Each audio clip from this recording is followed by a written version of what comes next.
Okay, before we start, everybody, remember we've changed the first meeting. The first league meeting will be Friday evening, It's Larry. It's going to be July 15th. Excuse me, June 15th. I'm all right. That's for that wine I did that. We had to cancel it from Monday to Friday. I won't be here that Monday, so keep in mind the first meeting, summer meeting, to go over rules, questions, team selections, etc. will be Friday, 7 p.m., June 15th, downstairs. It will be posted on Facebook. The dead weight. All right. Thursday's the 15th. Thank you, Paul. I'm really with it tonight. Thursday, June 15th, 7 p.m. here in Morgantown at Suburban Lanes. What? It's talking about the meeting for the summer for next year. Okay, it's not Monday now, it's Thursday? No, it's going to be Thursday. Larry will be out of town on Monday. So. Okay.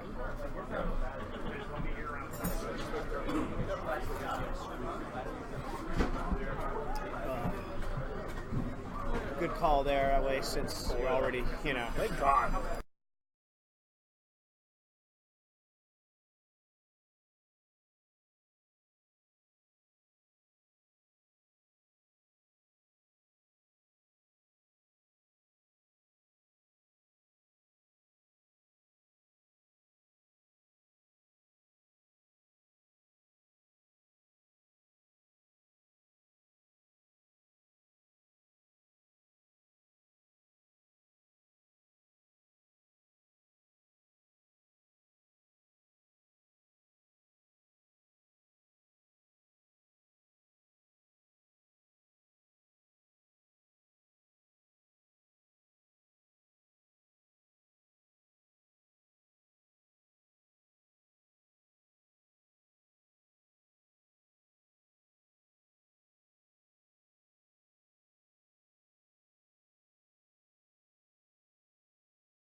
All right, guys. So welcome to everyone that's tuning in. We're trying to get start the practice up on lane 15 and 16 for the first match between Roto Grip and Infusion.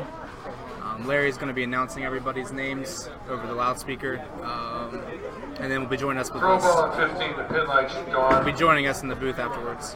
So we're going to get to see some 10 minutes of practice shots here, and then competition will start.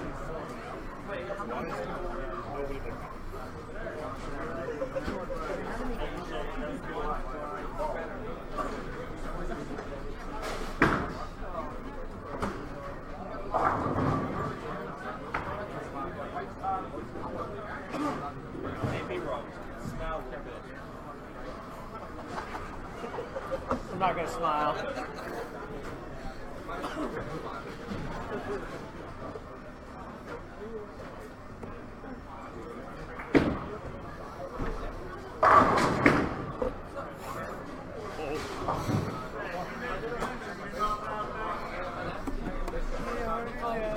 Welcome to the live stream, Ryan. How you doing, man? Tyler, welcome. Aaron, welcome.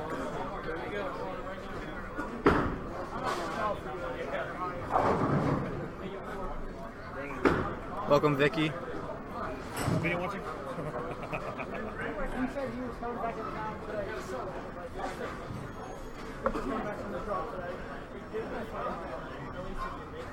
Thanks, Ryan. I like the support. Yeah, we're going to be interviewing him between practice session of the next match, so we're going to hear some cool stories about his experience last weekend and just how he feels about some of the patterns they're bowling on today.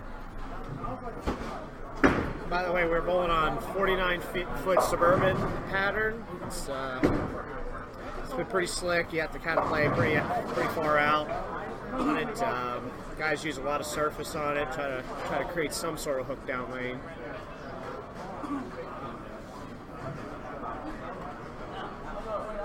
Thanks for all the shares, guys, and for everyone that's tuning in right now. We really appreciate it.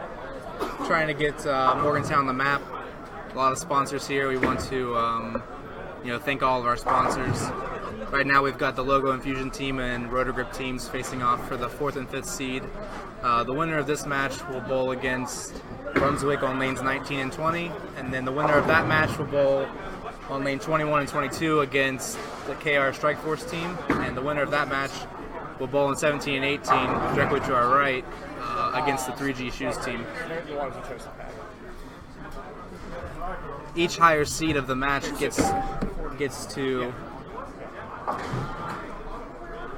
pick the pattern they bowl on. So throughout the league season, we bowled on four different patterns.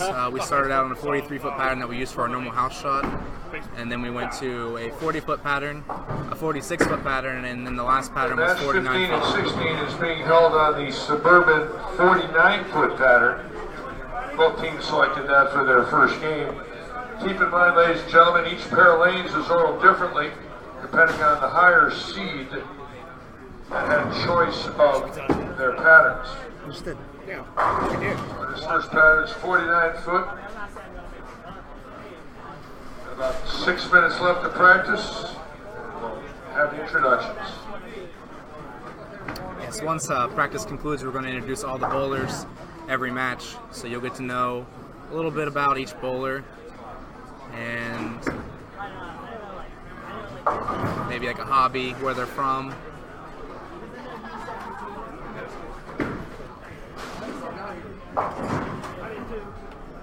Sit down until he gets here. Welcome to the stream, Charles. Chucky Fisher-Keller. What's up, Chuck?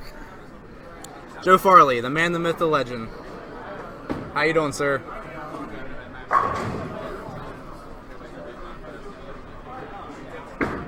Joe Clear, welcome to the stream.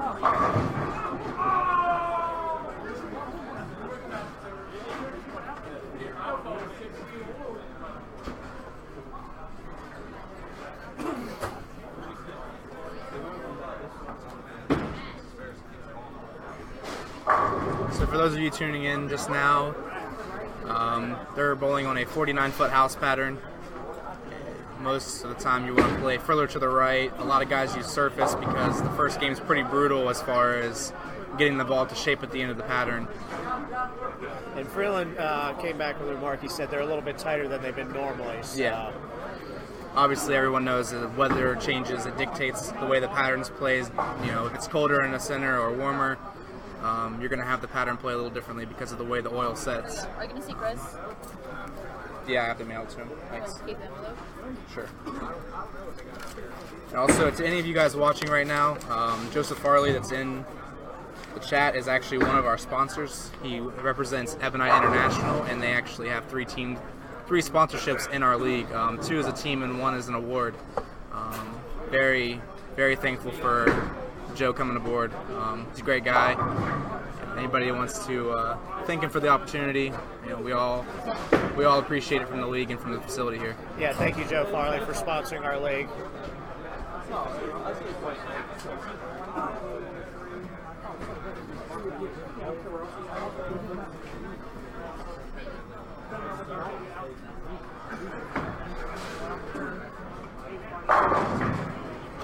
It's a pretty good shot from Bob Benton right there.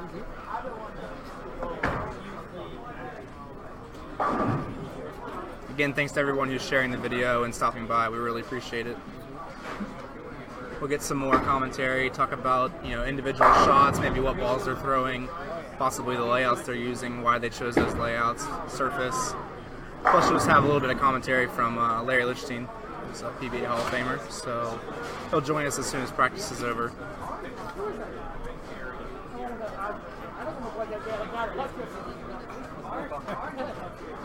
Sean Johnson, welcome to the stream, man. Hi, Sean.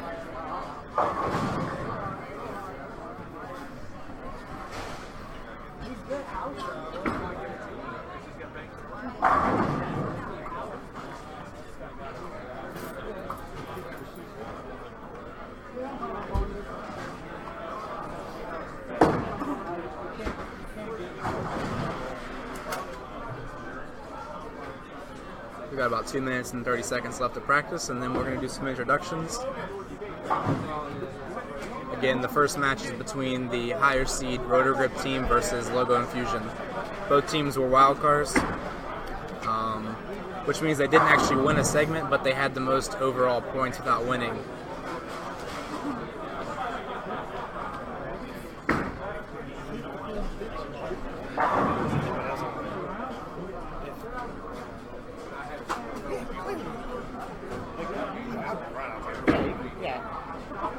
Yeah, we'll talk more about the actual format of our league as the live stream goes on. We'll talk about the average categories. Currently, this year we had 14 teams. It's only our second year. Next year we're looking towards having possibly 18 teams. Joe Zielinski, welcome to the stream, man. Craig Feldman, what's up, buddy? It's Craig. Nick Beck, welcome, man.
Thanks, Sean. I appreciate it.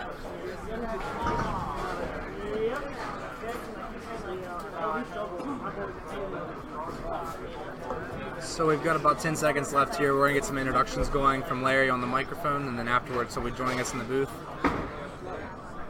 Final shots in practice here. Okay, ballers, last practice balls, please, and then please stand up to the foul line. Up to the foul line, so I can introduce you fellows to our audience. Go ahead.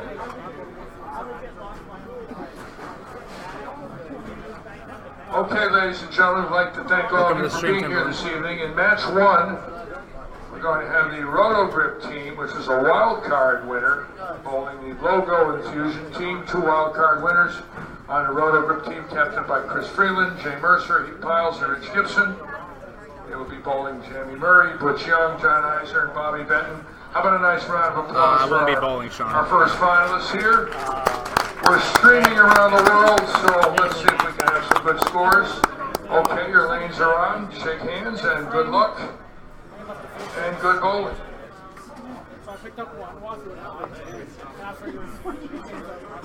Ball back to League, we're also going to turn your lanes on for practice. No, Sean, I won't be bowling. My team actually didn't make the finals. We never won a segment, and we were one of the lower point teams. Now we're getting joined by Larry. Hello, Brando. Welcome to the stream, buddy. Thank you, buddy. Good to be here with you. Yep. Okay, here we are. Follow for us on YouTube. Okay, guys. Sounded like Don Dunphy. He was old. So what do you think, Brando? What have you seen here so far in practice? It looked like both teams, had a very good look. They started right. It's on the 49-foot pattern. Okay. So it looks like a lot of the guys are using surface and playing further right as they did, throughout the season. Yeah. One bowler, Chris Freeland, actually said that they were playing a little tighter, he thought, today, because this is the pattern we just came off of, so they have a fresher look of it. Right. Richie Gibson started with a strike. Richie's been bowling 59 years, and his favorite bowler was Don Carter. He's now retired, was an engineer in the mines. Jamie Murray left a rip 7 on the first ball. Jamie's bowling pretty good since he joined the league. Yep. Yes, he has. We got some new balls in his hands, and he's really come a long way the last year or so. Yeah. I was talking to Heath before the show. That was Heath Piles that just bowled on the left lane. He lives here in Morgantown. And I asked all the bowlers who their favorite bowler was, and he said Carolyn Doran Ballard because of her videos and Learn to Bowl videos. She's been bowling 20 years, and he said she helped him tremendously. It's such a great thing to know that he picked a lady as his favorite bowler. He's actually throwing a Rico'd Optimus Solid. Oops, got a little wide. A lot of oil out there, 49 feet, bro. He's famous for using the Rico layout on a lot of his stuff. He really likes the way it smooths out all the patterns. I got it. Push young with the high flush, trip forward.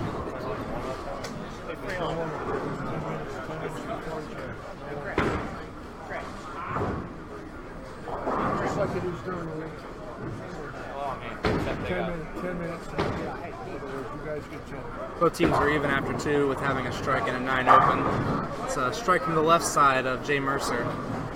Jay Mercer's throwing 14 pounds all year. Pretty big boy, but I guess he's got a pretty weak wrist. Had some hand problems, went down to 14. High rev rate, hooks it a lot. He actually just drilled.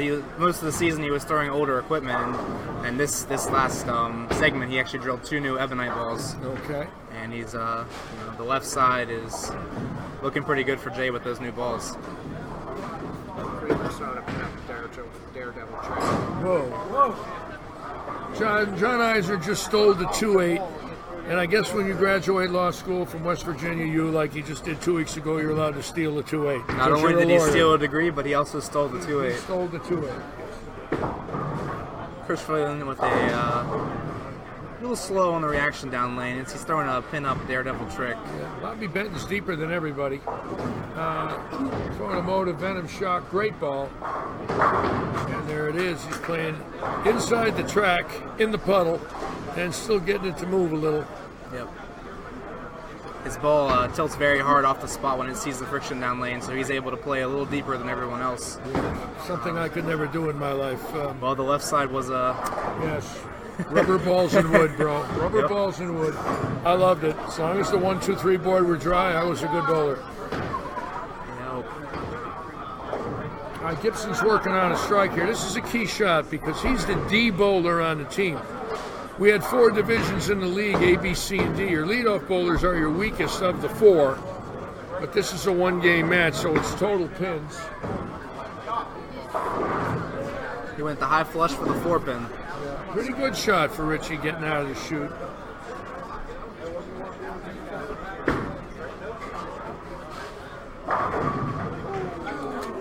There it is. Should I say it? No, I don't think so. I think that shot was honestly a little bad just because the ball came in a little behind the head pin, which is going to leave that a lot here. In this facility, it's an older facility, and if you break it late, you get a chance to shoot the 7-10 on your next ball. Which is the way it actually used to be once. You know that. It's a nice spare by Rich. It's going to give him the advantage going into the 3rd frame. Okay. Even though the bowlers aren't bowling against each other, you still probably want to keep on pace with the guy across from you. No question. This was a Peterson Point League. This was a match play league where the D bowlers bowled each other, the C's, the B's, and the A's. So each bowler bowled their opponent for points, total team points, pinfall points, and these were the wild cards. The wild cards got here by having the most amount of yearly points without winning a 9-week segment. We had 4 9-week segments. Yep. So these 2 teams were in the hunt all year to win a segment, never did, but had the highest year-to-date points. Heath's shot was actually a pretty good shot. It's a very typical leave on this pattern because the break point's so much further down the lane that the ball gets in a little late with a lot less energy than normal because there's a lot less friction. So you're going to see a lot of 10 pins today most likely. Yeah, that's why I chose this shot. I wanted the bowlers to have to square it up, throw the ball at the pocket instead of throwing it away from the pocket. Yeah, the first couple of weeks were kind of tough, and then some teams really started to light it up. They used a lot of surface, moved farther right, and actually played a little tug and got away with it. Very rare to see a 49-foot pattern in a league, but we decided we wanted 4 different shots over the course of the year. And this was our last shot. 49 feet, heavy oil in the heads. That's a great shot by Jay. That's 14. Rip the rack. That's 14 pounds hitting like 18 pounds. That's a strong boy right there. Someone made a comment. Found your calling. Ken Fry said, I found my calling. I know Ken Fry. He's a very good friend of mine from St. Augustine, Florida. And he's getting inducted into the Rhode Island Bowling Hall of Fame. Very well deserved. I saw him last year on my way to Fort Myers. Fine gentleman.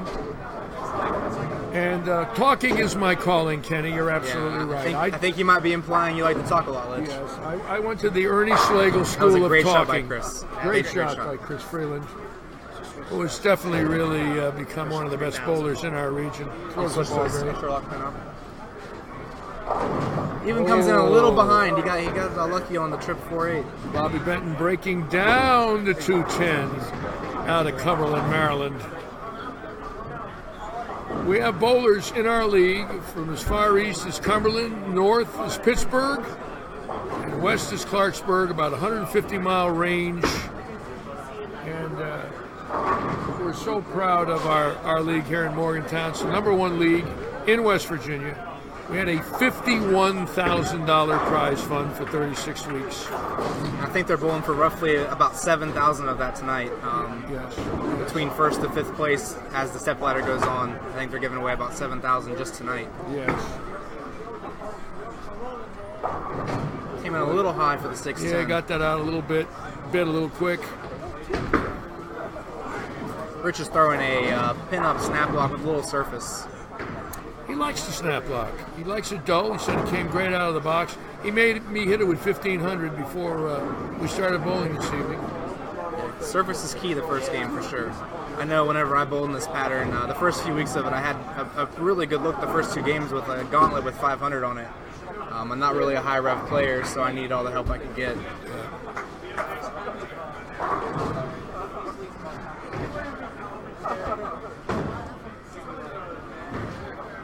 So again, they're just bowling for total pins. There's no points in between them, just total pins today.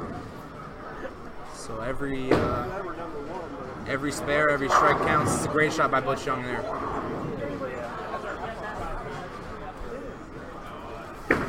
See what Heath made a ball change to an inception here. Labored a little bit down lane, did never make the move.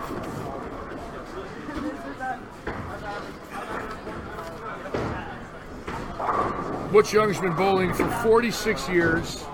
Great shot by John Eisner. When I asked him his favorite bowler, he said, my dear, dear friend Earl Anthony, who I had the privilege to bowl against, who I met on January 6, 1970, first week of the 1970 Winter Tour. And I miss him dearly. I think about him often. Just a little left of the 10 pin there. John's trouble all year has been spares. At one stretch in the league about a month ago, he got out of the box with the first 22 on this pattern, shot 588 the first 2, and the last game was 199. But he's struggled with spares all year, threw a lot of strikes. He's come a long way in the last year, though. Yes, he has. Yes, he has. Last year he was on my team, and he finished the year at about 200. Stepped up, bowled as a B this year, and he was one of the highest average Bs in the league. Yeah, that was a key shot by Benton to keep the match close here. So Freeland doubles are going to be ahead after 3 frames of competition, but it's still a very close match in the early stages. Anything can happen. Yeah, we all know as the transition sets in there, those last 6 frames, anything can happen, especially with the surface. Keep in mind, the next game we're going to be switching pairs because the higher team can pick the pattern. So the next team in the roll-off is the Brunswick team. Great shot by Chris. And they picked a different pattern and a different pair of lanes. So we're going to refocus our cameras. And the next roll-off will be on, 17 and 18? What pair are we on next? We're going to be on 19 and 20. It'll be the winner of this match versus the Brunswick team. And what pattern are we going to be on there? I believe they're picking the 49 they went 49 well. again for our next pattern? Okay. So our first 2 patterns are very long oil, and then it's going to change because the higher-ups have picked different patterns. Of course, every bowler will have an opportunity to change the surface of their ball because they're going to a fresh pattern or a different pair, and practice will go again. Right. 10 minutes of practice before each match. So potentially, if either one of these teams run the ladder, they're going to do a lot of bowling today. Well, I like the Roto Grip team. I think if any team could climb the ladder, Chris Freeland's team, a lot of experience. Jay Mercer looks like he's got a great shot right now on the left. It looks like that ball's coming off the spot real hard. And he bowled very well on a long oil. He likes to saw on it and go up the lane, so he could be a factor. But with Bobby Benton striking, Bobby Benton gets loose, anything could happen here. This could be 300. Although in my case, I would have taken 200. But I'm old, he's young, and that's the way it is.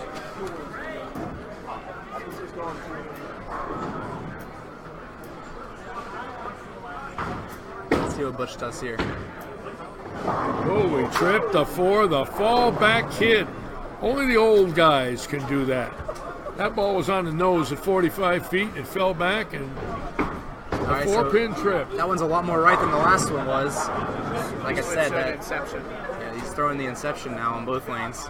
I saw in lane 15 that labored a little much, and I think he left like the 2-8. Oh, the messenger. It's a great shot by John. Great shot by John. John shaved for this show. Yeah. John must really be thinking that maybe he could get a contract with somebody for a television star. He wants to take on one of the new law shows on one of the networks, like Perry Mason or something. He's trying to go incognito. The bowling attorney, whatever. I don't know what they're going to call him, but yeah, he shaved his beard. Actually looks pretty good. It looks presentable for It once. looks presentable, I agree. All right, he made the adjustment, pick up the spare that And time. lo and behold, that's a feather in his cap. He made a 10-pin. Yep. Yes. Of course, he's going to love to hear this tonight when he watches it. But I'm sorry, he has to pay the price. Local legend Adam Barta has just joined us on the live stream. Adam Barta. I watched Adam Barta break the world record for most strikes in 1 hour. It was thrilling. I've never seen anything like it in my life. Wow, that's a pretty good shot.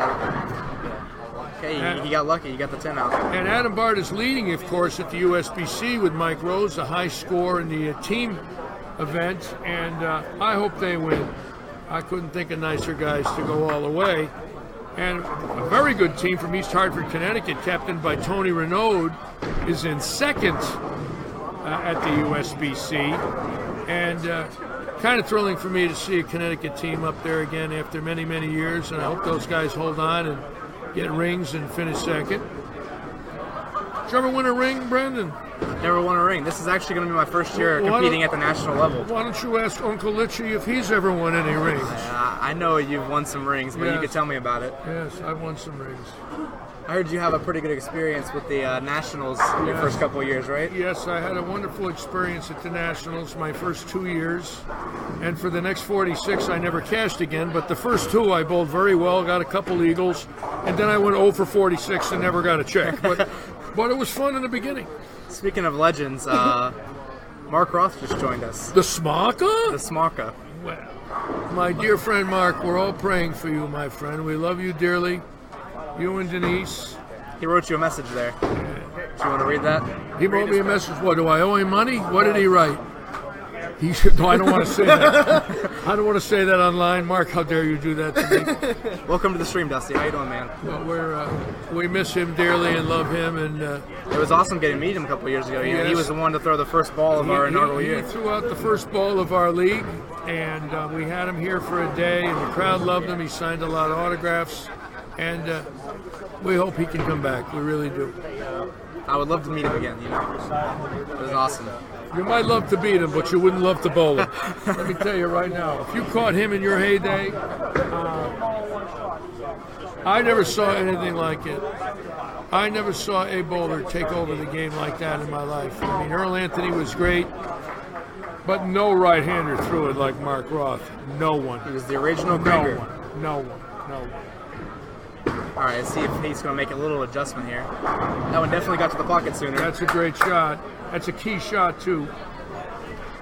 Because now there might be a smidge of transition now. Usually takes about 15, 20 minutes, and the pair starts to change a little. So we're going to see. This is a key strike for Butch Young. He hasn't bowled that well on this pattern, but this is a key ball.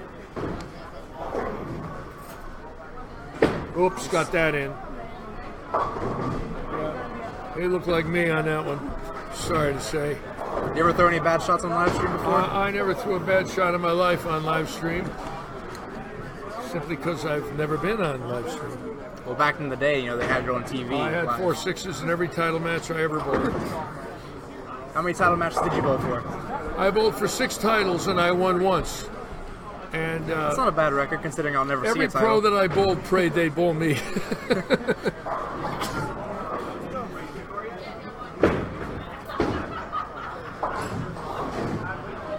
I bowled Thanks, for a Dusty. title in my very first PBA event, and I'm not 100% sure, but I think I have the highest finish for an amateur in a regular PBA stop for my age. I was 18 years, about 5 months, and I finished second. Down a little more right, hoping to get a little more action down lane. Oh, he got it. And I was 6 months out of high school. I bowled for my first title, and that made me believe that I could be a pro bowler. It might have been the worst thing that could ever happen to me, but no, joking aside, it was quite a thrill to bowl for a title very young. It's a key Hey, Adam, strike. we're doing well key here. strike here. Very key strike for for asking. Freeland's. Got to keep the team ahead right now.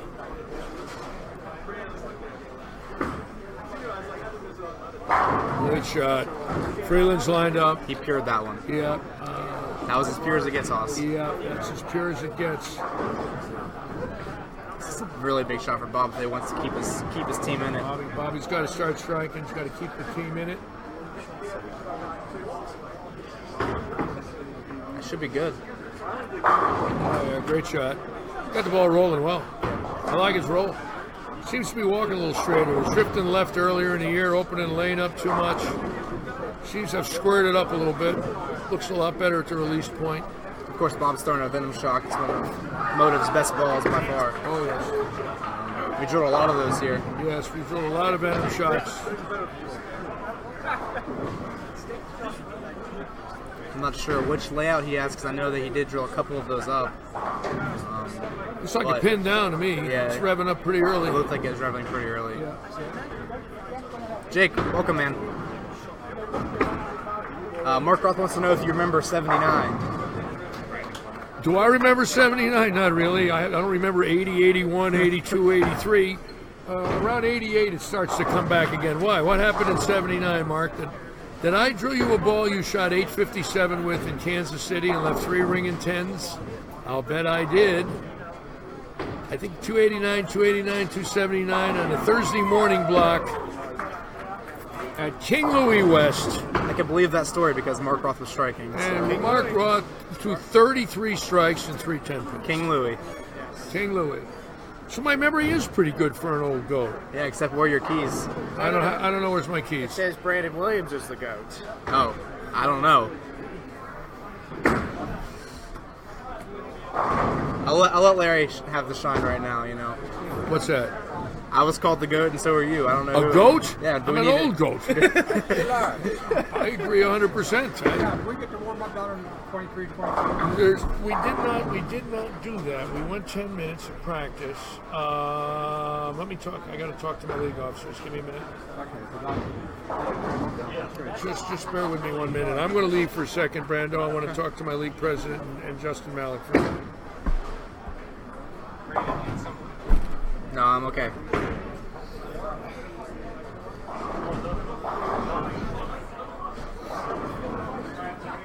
So what do we have here? Going into the 6th frame, we're about halfway done with the 6th frame. We've got a 40-pin lead by the team Roto Grip.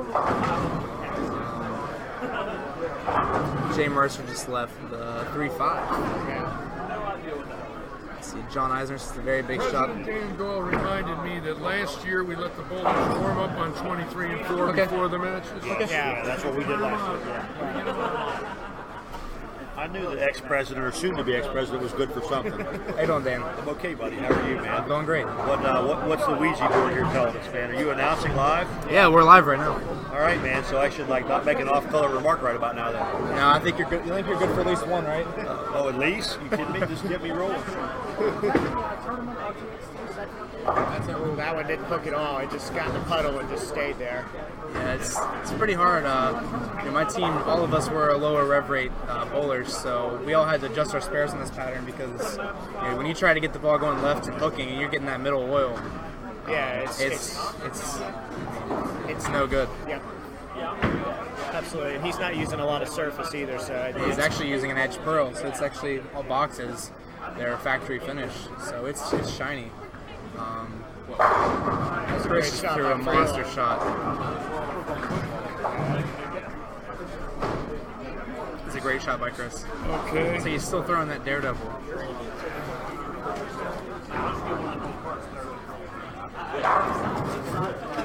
Bobby Benton, listen to where he's from.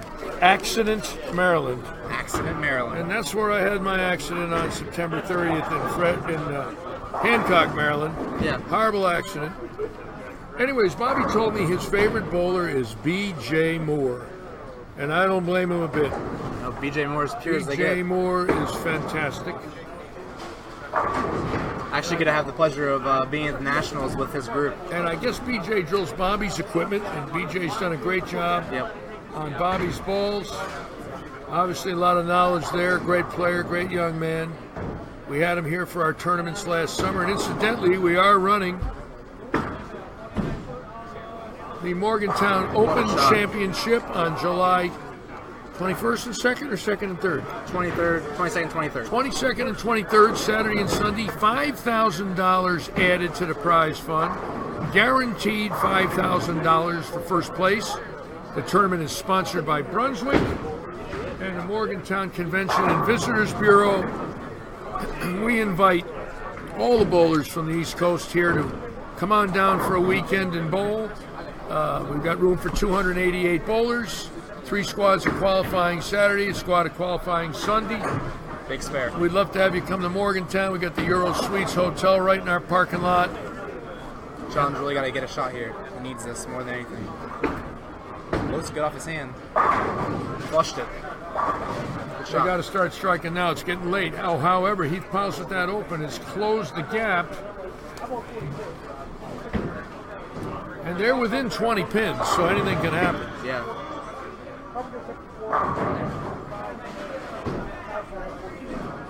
He's got to make this spare now. You can't give any spares away now. It's getting late. Got to make the one pinners. It's a big shot by Bobby here. It looks good off his hand. Great shot. Bobby Benton.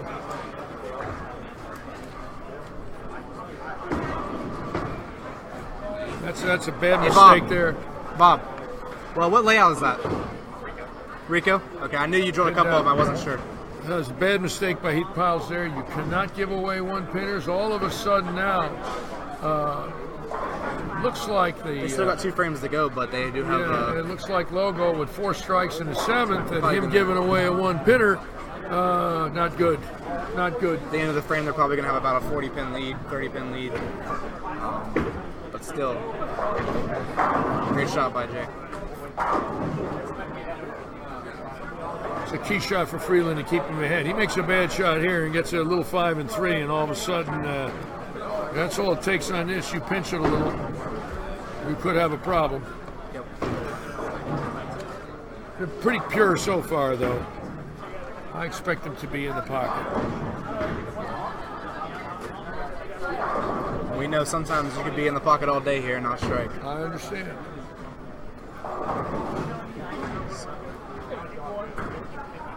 It does look like they are starting to break down a little bit, so hopefully he made his adjustment. Looks like he cured that shot one. there.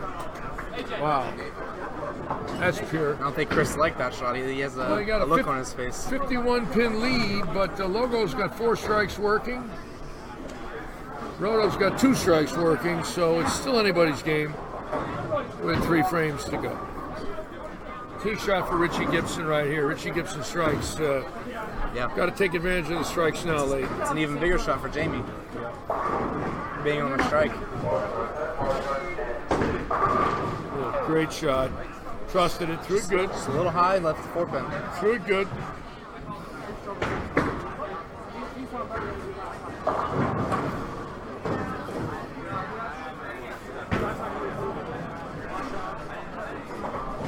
Jamie Murray is one of the people here in public service. He's a paramedic and also a firefighter. Say that again? He's a volunteer firefighter as well. He's a volunteer firefighter as well, and we're honored to have Jamie in our league. Saving lives. Tough job. He was actually a fill-in for Jeff Headley because Jeff Headley, got his new job and wasn't able to finish out the season. Right. So.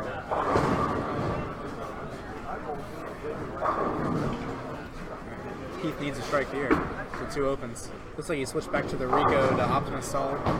Came in a little behind the headpin for the 8. Yeah, he's getting it in. It sails, gets it out. It breaks late. He's not quite lined up. And right now, he's not bowling too good. Again, another key spare. He's got to make this.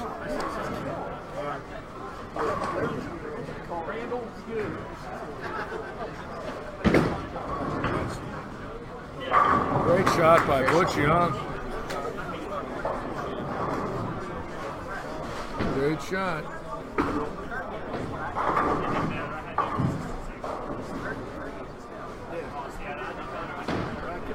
Right now, it's really Chris keeping him afloat. See, John with the great shot by Eichner. That's twice he's thrown the ball real well and didn't strike. John's on the Brunswick staff here, local staff member. Have a lot of local staff members here this evening. Of course, Bobby Benton with Motive, John with Brunswick. And obviously our community favorite, Brandon Williams with track.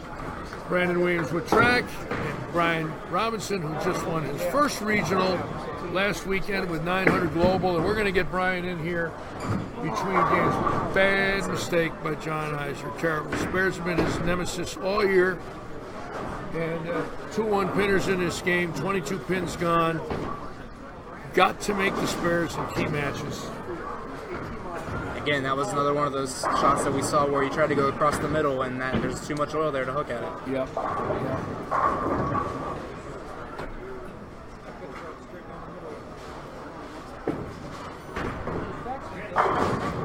Oh my God.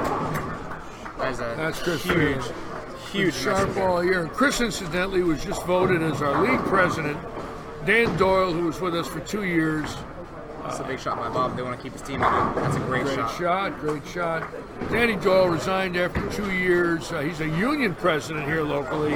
And Chris Freeland is now the president of the league. Wonderful young man. Glad to have him aboard. Bobby Benton keeping the match close. 42-pin lead. 42-pin lead for Roto. That's in. Is that a Brooklyn? That's a Brooklyn. That's a Brooklyn. Larry, you're very familiar with that left side. Yes, I lived on Brooklyns. Yes, I once lived in Brooklyn. I believe it. In 1957 and 8, I lived in Brooklyn. What'd you do there? I lived in Brooklyn on the Pro Bowlers tour, too. Believe me when I tell you. I yanked every ball I ever needed. I'm dead weight. Thank you, Chad. And Mark Roth can attest to that. Oh, that one. That's good. He got that right, and it just started hooking at the arrows. He's got a lot of surface, and he's getting over/under now. He gets in the oil. Just doesn't do anything. Touches the dry early, and see ya. That was the one problem I saw with this pattern is after you break it down with the surface. That's a good shot there. Huge shot. Wow, Butch Young. Late in the game with a triple going right up and at him. That's a veteran strike there. You got to be old to throw it like that.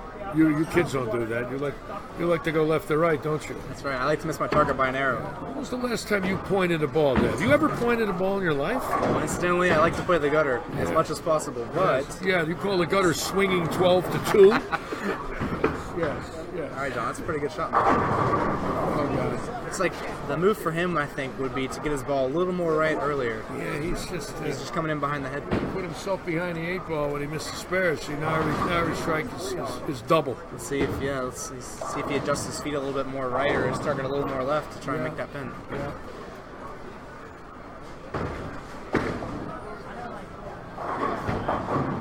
Oh boy. Is that a bad shot? Yeah. Another bad shot. Now this game gets even tighter. It's going to be a 10th frame match, bro. Yeah, this will go down to Bobby Benton and Chris Freeland in a 10th. John has to make this spare. Oh, he definitely moved his feet or his eyes a little left and his feet a little right. See, the mental errors, the 22 pins he threw away right now are so critical.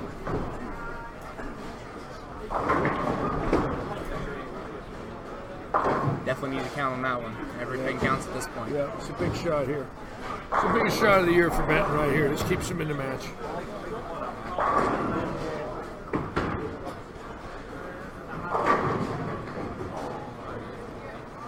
Just a little behind the head pin. Just a little bit. That long oil, if you're in the puddle and you go around, you're subject for a corner. Still threw it pretty good. Yeah, just a little too much belly, it looked like. Yep, a little bit. Opened it up a smidge, and Jerry the Wally 10. Jerry Lorenz has just joined us on the live stream. The boss. The boss is here. I'll be sweeping the parking lot at 6 a.m. I promise you, Jerry. I promise you I'll be using the sweeper in the morning. You won't have to wake me up. I graduated. In '63, I started at Bradley Bowl with a broom and a butt can sweeper, and now I drive a $35,000 parking sweeper every morning at 6 a.m. Larry has made it to the big time. Believe me. He's a big shot. Thank you, Jerry, for allowing me to have such a wonderful vehicle.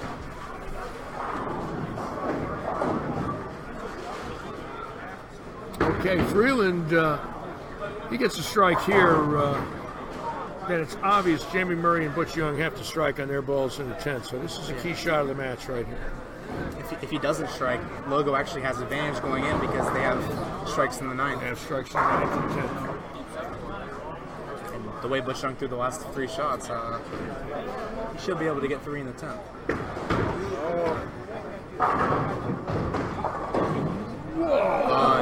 Wow. Tough to carry here, though. Seen a lot of those all year where the head pin will come across. It's an older house. Doesn't have the electronic pin decks in some of the newer places. So carry here is critical, which is good. Yeah. I like it when you have to hit the pocket solid. Or at least try to, anyways.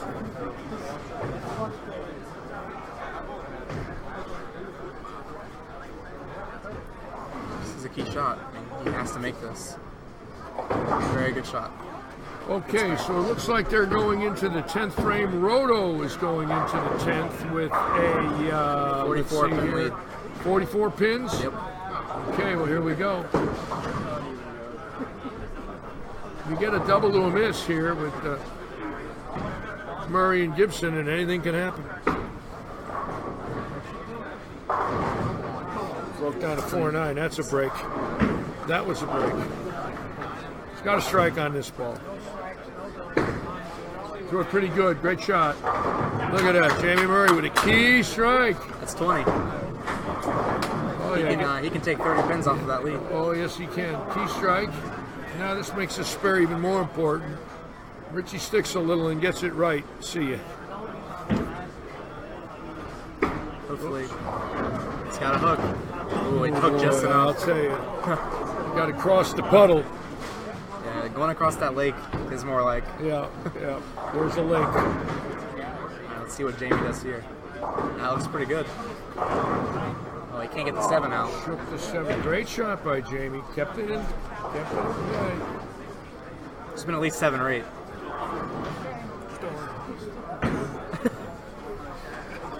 Let's see what he does here. Got that one in. Let's see if it goes. All right. 182 for Rich Gibson. Jamie makes a spare. He's at 184. It's got a hook. That's 183 for Jamie Murray. Another example of the lake in the middle there. Yes. Cost him another 1 pin. Yes. Okay. It's really far right now. Oh, he's trying to slow it down, it looks like. He got a lucky 8, that's for sure. Yeah. I think if this is a key strike for Butch Young right here. This is worth 30. Yeah, this could be a telltale part of the match right here. If he can double, we got ourselves a barn burner here.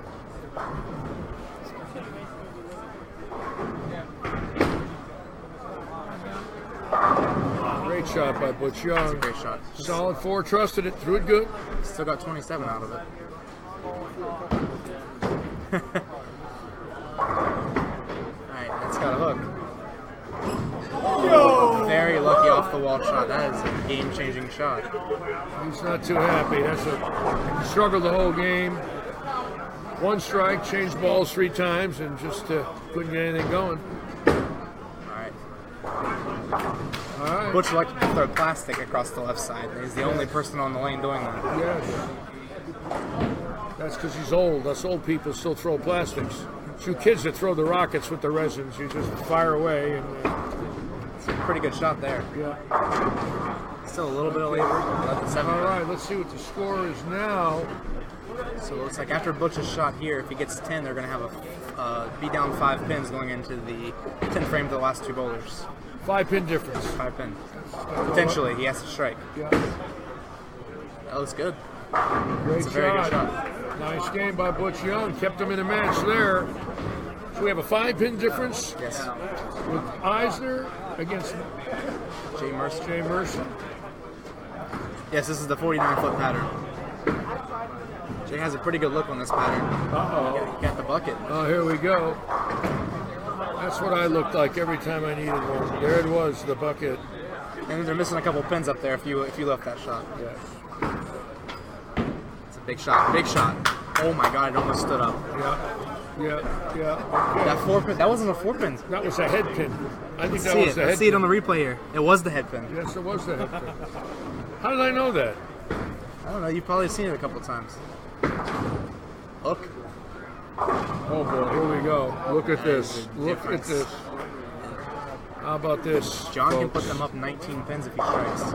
John can put them up going into the 10th. They were down 44 pins 2 frames ago. John strikes here. They're up 9. It's a great shot. Great shot, John.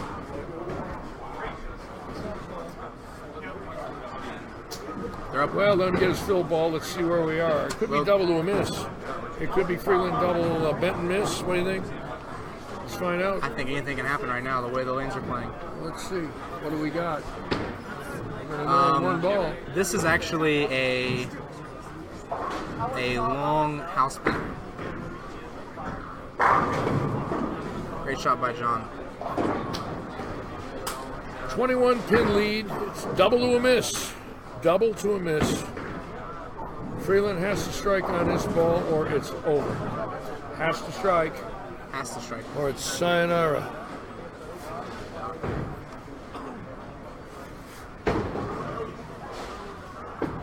That looks pretty good. It's over. Unbelievable. Logo coming out of nowhere to win. Game 1. Bobby just got to keep it behind the foul line. We got a winner. 1 strike. There it is. Logo Infusion coming out of nowhere to win match 1. And what pair do we go to now, Brando? We're going to be going to 19 and 20. Once they throw their final shots, I'll change it. You guys can talk a little bit. I'll move the camera over. Okay. And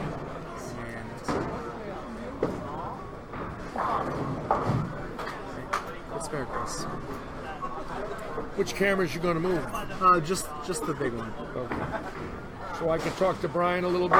Yep, I have the camera set up here so you can look into there and it'll come up, it'll be big. You'll be able to see. Just give me a minute, I'm going to go make an announcement.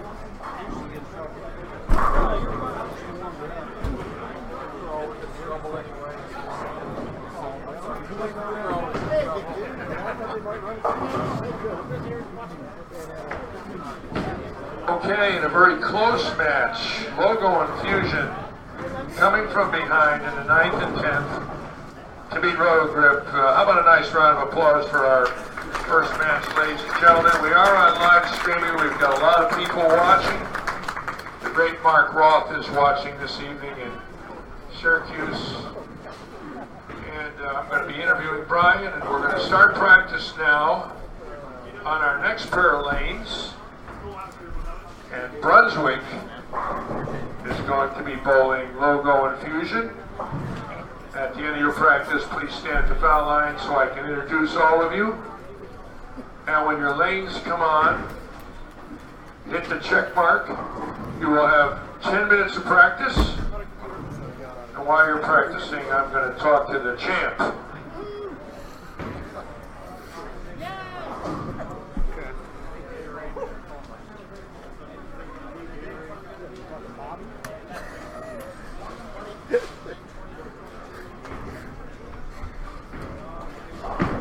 All right.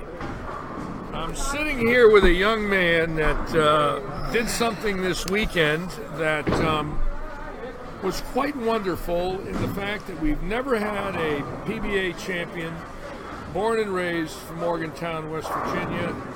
And it's a pleasure this evening to sit with Brian Robinson. Congratulations. Thank you, Larry. I appreciate it. So now let me ask you a few questions. Now, you've been bowling quite a while, and you were doing okay. You got a check in the U.S. Open, and you did all right in your career and had some wins. But something happened about 8 months ago, and you did something to your game. And what I would like our audience to know is you were using your thumb. I made a small change, Larry. It was a very small change. Why don't you tell everybody what you did? Well, between Charlie Gadd and Brandon Williams, they both convinced me to try and go two-handed. They said, I was kind of having some wrist problems. I was, like you said, it was just kind of up and down. I had some good events and some bad events, and I said, you know what, I need to give this a shot. I got to go and just try it. So we drilled up a ball, and it looked pretty good. And I said, you know what, I'm going to try to practice with it for a couple months and then go and bowl a tournament and see what happens, and it just kept getting better and better. And then eventually, I did the first tournament that it really I showed was at the Bradley. I finished 13th there, a very tough tournament, and then, I bowled good at a couple regionals. I started to make some cuts. I'm like, okay, getting the confidence, and then last week, finally getting that regional win, it meant a lot to me. A lot of hard work, and I was very, very. It just still can't believe it happened. It's, to be in that group, it's amazing. It's very hard to believe when you win a PBA event, and I know I was once young and had it happen. And I think anyone that wins a PBA regional is that ride home has got to be something else. I know that when you went two-handed. To keep your pitches away, three-quarter away in both fingers, inch away in both. Yeah. A lot of weight holes, no thumb holes, right? Correct. Okay. Except I still shoot my spares one hand. Shoot your spares one hand. I've just done it. I've always been very good. I like your spare shot. You shoot your spares great. Yeah, I've always been comfortable. So. Did you talk to Corey Hoffman in West Pye in 900 or Terry Rohrer? Have they congratulated you and called you? Absolutely. Corey made a comment. He was very excited. I made a comment on Facebook congratulating me.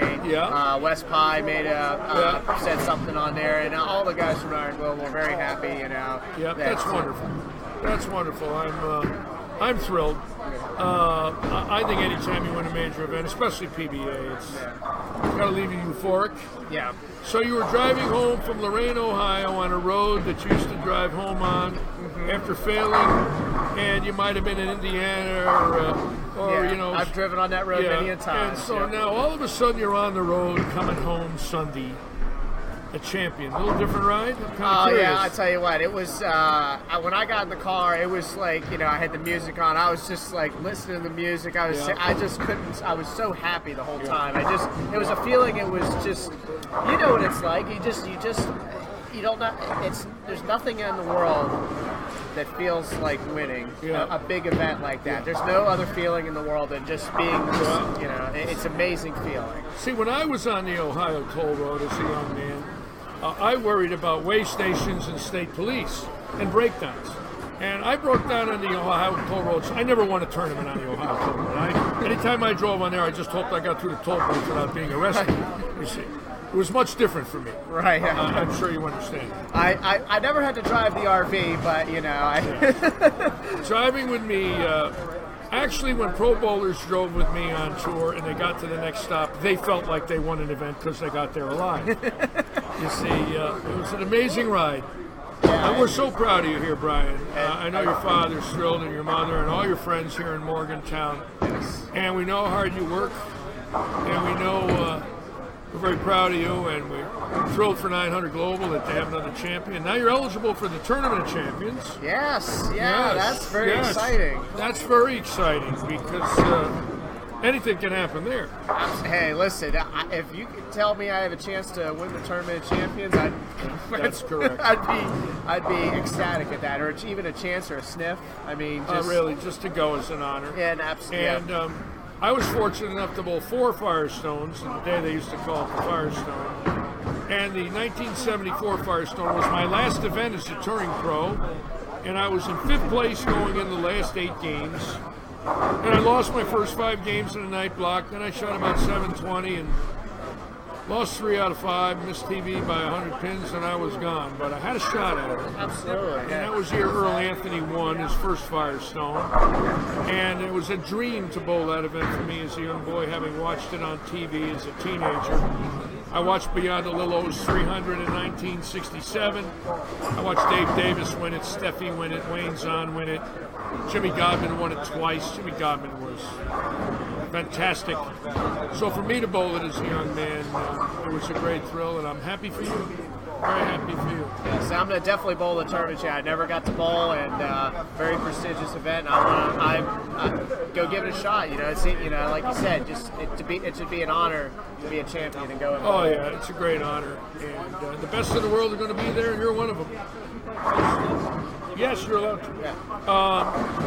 So what else? What else can we talk about? You got anything you want to talk about before I go make a few announcements? It was, the one thing that was amazing was the feeling of being able to throw a strike when I needed to in the 10th frame. I think I needed 9 spare 9, but it was basically you wanted the strike right there. Yeah. And the fact that it was probably the There's best. my friend Nolan Dalton. The winner this Saturday night at the track. What was the name of that track we went to? Roaring Knob. We won at Roaring Knob Saturday. You won the regional Saturday. Saturday night I went with Nolan on the dirt with an 800 horsepower engine that barks. And he won. And then Sunday my kid won his 30th NEBA. So in 24 hours I had 3 of my best friends in the world win. I brought them luck. Absolutely, Larry. To watch Nolan race. It's amazing how that works. And where are you racing this weekend? Where are you going? I think tomorrow night we're going to go to Beckley. You're going to go to Beckley, West Virginia? And tomorrow night we're going to go to Beckley, West Virginia. Then Yeah. they're thinking about coming back for Saturday Yeah. and going up there where we were at Again. Yeah. And then Sunday, I think we're going to Fowler County is down next to Parker. So you're going to run 3 nights in a row? Can I go Saturday night again? We can go for a double? Oh, yeah. Oh, I want to go out on the track.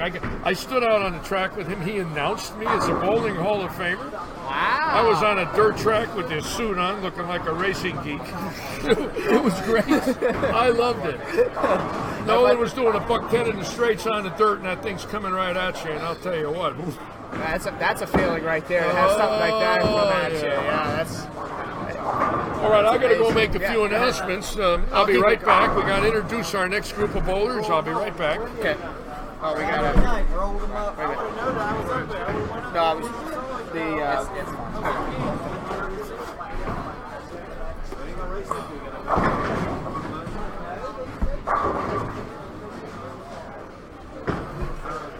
Okay, bowlers, you got about 1:30 for practice. At the end of practice, we'd like to introduce all of you at the foul line. So please stand out there at the foul line, and we'll introduce you. we are bowling on Suburban 49. Brunswick chose this pattern. This is the pattern they won on, and they had a lot of success. They struggled for most of the segments, the first 3 segments. They didn't, they were on the bottom half, and then all of a sudden, boom, they just turned it around and had a lot of success on For this their segment they won, they were the only team to never be knocked out of first place at some time during the segment. Wow, that's a great stat there. That's amazing. They were in first all 9 weeks, I believe. That's amazing. I know our team had a chance there for most of it. We just kept, we were right behind them, but we just could never catch them. They were always winning, and even when it looked like they were going to maybe fall out, they just hung in there and. It looked like the closest someone got to him, I think, was you guys at like maybe 20 points behind them. We were, it was the second position round. We beat them, not by a lot, but we won 3-1 against them, and we got to within 20, 30 points of them, and then they bowled really good, and we just couldn't really get anything going after that. So congrats to them, and looks like John made an adjustment on the fresh because this is the same pattern. It was a little bit more right than he started last time. Yeah, he didn't have a very good ball reaction with that ball. It just didn't give him any room for error. I mean, it wasn't like he was throwing it all over the world. He just couldn't get the ball to do the right thing. Okay, bowlers, please hold up on your practice and stand at the foul line. I'd like to introduce you for match 2. And in match 2, we have the logo Infusion team again with Bobby Benton, John Eisner, Butch Young, and Jamie Murray, who really came back in that last game to pick up a big lead for Roto in the 10th. They're going to bowl the Brunswick team of Paul Carter, Jamie Lawrence, Ted DeFrank, Keith Willard. The Brunswick team won our 4th segment, led wire to wire the last 9 weeks to qualify 3rd. How about a nice round of applause for our competitors in our 2nd match. Okay, bowlers, you're all set. Well, I get the chance to. You can start your match. Again, we want to wish you a lot of good luck and good bowling.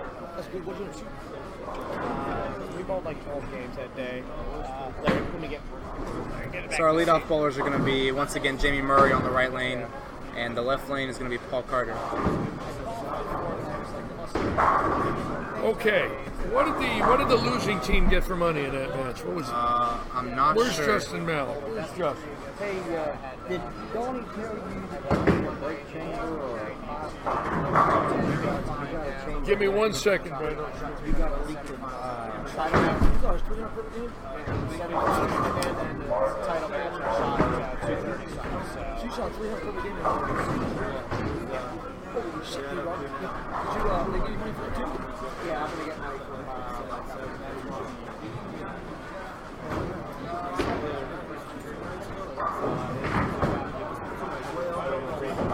Hi guys, welcome back. So our start here looks like Paul Carter with a 210 and Jamie Murray with a 9 spare. Paul Carter's going to approach us with a backup ball.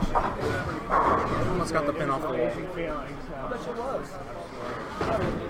Oh, thank you, Dave. Thank you. Okay. Hey guys, anybody who wants to share it, please, it's really appreciated. We're trying to get this out as much as possible. Hopefully, you're going to have some visits by some of our sponsors. Yeah, we want to thank all of our sponsors. Without them, this is impossible. We can't do it without them, and we want to thank every sponsor that's been a part of it. We want everybody to continue with this, and hopefully grow and get even better. And we definitely can't forget the Lorenz family. The facility that lets us have this league every week. They're awesome people. They want they are bowling to wonderful survive. people. John Eisner with a pure shot. They're wonderful people, and the fact that they support us and having this and this league, and it's amazing. It's amazing. They're wonderful people. He picked up the 3-pin, I'm guessing, from the right side. Looks like Bobby's team's got a little bit of confidence. They just came off this pattern. They just won. Even though they're one of the team that won on this pattern, they got a look right now. Yeah. Bobby have a phenomenal look there. Last game was a 247. John and Butch both finishing strong. Started to figure it out there towards the end. They all need to move a little bit more right because they're trying to find the friction here in the early frames. Right. And Brunswick it's their first game. They're not quite warmed up yet. It's just trying to shake off the nerves maybe a little bit. The next match is going to be on Suburban 40 against KR, James Hiles' team. They were definitely the team to try and beat that 40-foot pattern. They ran away with it almost. Yeah, they bowled really well, especially that last position round where they went around.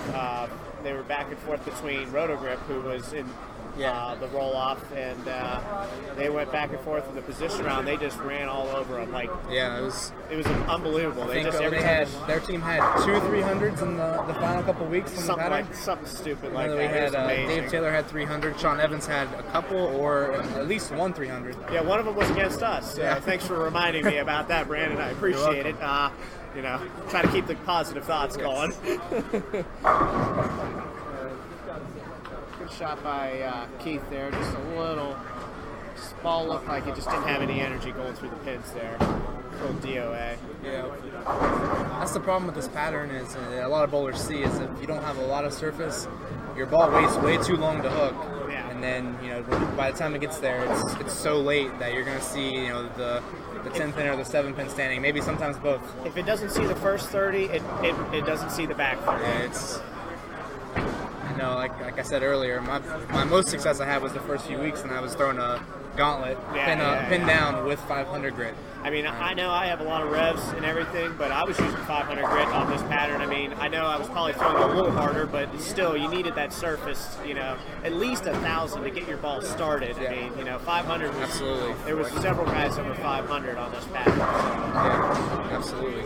And that just shows you how powerful John Eisner's shot is, because he's actually throwing a shiny ball. Yeah, you know, all of us are talking about how we need surface, and John's throwing a ball that's probably 2,000 with polish. Absolutely, you know, he definitely gets on it. I mean, I know he's playing a little bit straighter, but still, to be able to get it to hook up with a relatively shiny ball is pretty good.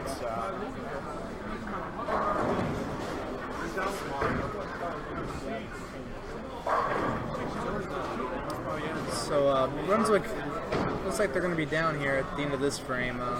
Everybody that's left in logo having a strike advantage. A couple opens, you know, it's still early obviously, but the way logo came back that last game, they start the first frames as well as they started the last six, last game. They might be hard to beat. They are on fire right now. You can just see towards the end of that game they were just picking up the momentum. They kind of started off a little sluggish, and then they got lined up, you know. And like I said, you're bowling on the same pattern again. You're loose. You got that first game jitters. You know they could easily run away with this game for sure. As crazy as it sounds, the next pattern, the 40-foot pattern. I personally, now we're bowling on it in the Trios League in the summer. Yeah. It's fresh in our minds. I actually play that pattern right as well because of it being a shorter pattern with a little bit higher volume. Makes a lot of sense, yeah. And there's a little bit of volume that really shoots your ball through there. Yeah. And I tell you what, when you move in, it's amazing. You can move 2 or 4 left off of where your strike ball is, and all of a sudden you're 2-8-10ing or missing the head pin to the right. It's not, even though they're all, what do you want to say, modified house shot. Yeah. That one is not that's not the easiest modified house shot I've ever bowled on. No, it's actually pretty close means. to a, I don't want to say a sport pattern, but it's relatively close. Yeah. It's not. It's blending out all the front oil and then all the back end and trying to make sure your ball doesn't overreact when you throw it too slow, or when you overthrow it, then make sure the ball hooks. And sometimes guys actually have to use a little surface to kind of help blend that out, so they can use their speed. Yeah, I know. I mean, I'm not averaging nearly what you average in the Tuesday League right now, but I cheat. I'm two-handed. I know my success and the games I had, the best games I had, I threw the kinetic, which is an earlier, weaker ball. It sees the lane a lot earlier and lays off down lane. It's a very smooth ball. Yeah, absolutely. What ball is your choice on the 40-foot pattern? Well, I've used a couple different ones. I've used the drift, very smooth rolling ball, a little bit straighter. If I use that ball, if I wanted to just jump in a little bit more, I would use like a compass. I got a strong layout on it, but it's pretty clean and it's very rolly. Yeah. Those are the best. It's a great shot by Jamie Murray right there. Yes. Very good shot. So I got a couple balls. If I need to be a little bit straighter, the pairs here are very different pair to pair here. So you kind of have to be prepared for maybe one zone not being very good. Messenger. Ooh, not hard enough. Yeah, that was a good shot. Jamie Lawrence, rather, actually had probably one of the best looks in the house on this pattern. Absolutely. He was a major portion of the reason they were where they were all year. And the left looked really good on this. There's Meatball. Say hi, Justin. Hi, Justin. Justin, you're actually going to be joining us for the title match, right? I plan on it. Yeah. This is he's Team 3G, and he's. We're here to represent. Yeah, he's and win. Yeah, you guys actually have to be beat twice because you won 2 segments. The only teams in the 2 years to have won 2 segments. We got lucky. The first time we bowled, the first segment, every single team we bowled bad. We bowled just enough to win, so that's all I care about. Yep. And tonight, as long as we win by at least 1 pin, we're good. That's all you need. You need 1 win, but you have to have 2 losses. That's right. So the odds are in your favor. Okay, I'm back. Aren't you lucky? Oh no. So what's going on? What have you been talking about? Oh, we were just talking about, every couple shots we talk about the bowlers that are bowling now. But we were talking about our next pattern, actually, because this is still the same pattern. This is the same pattern. Now the lanes change. And I tell you right now, Logo's bowling pretty good. They could run the gamut. They got some momentum. They just came off this pattern. They made a nice run at the end to get the win. Yeah. And, how about the style of Keith Fuller? Now, Keith Fuller's 57 years old. Watch his style, folks. Watch the backswing. He never misses his target. Bowls 4 leagues a week. Watch the swing. Look, there it is. And bing. Every shot's the same. And he can strike in his sleep. Early. And he bowled most of the year with a blue hammer that he got in 1988 with a thumb pitch of 1 1/4 reverse and an 1/8 left. No grips. 1 1/4 reverse. 1 1/4 reverse, no grips, an 1/8 left, and a 30-year-old blue hammer. I know the ball. how do you know the ball? You weren't born when that ball came out. How do you know what urethane is? It's a very famous ball in the industry. Oh, it's a very famous even ball. if it's 30 years old, everyone knows about the blue hammer. Yeah. I like your Do you know thing. about the Dick Weber 5-star? I don't. Well, that's what I won with. I barely know about Dick Weber. He was great. That's what I hear. I've heard many stories about him. Yes. So Paul Carter, who's actually bowling in the tournament right now, He's actually watching the live stream and watching speaking. the live stream. Who is? Paul Carter. Take a look at his comment, Larry. I think he was drinking water before and it just wasn't getting loose enough. Paul Carter is watching live stream while he's bowling? Yep. Isn't that against PBA rule? Oh, not the PBA, sorry. Sorry, that was a mistake. You had a flashback, Larry. Yes.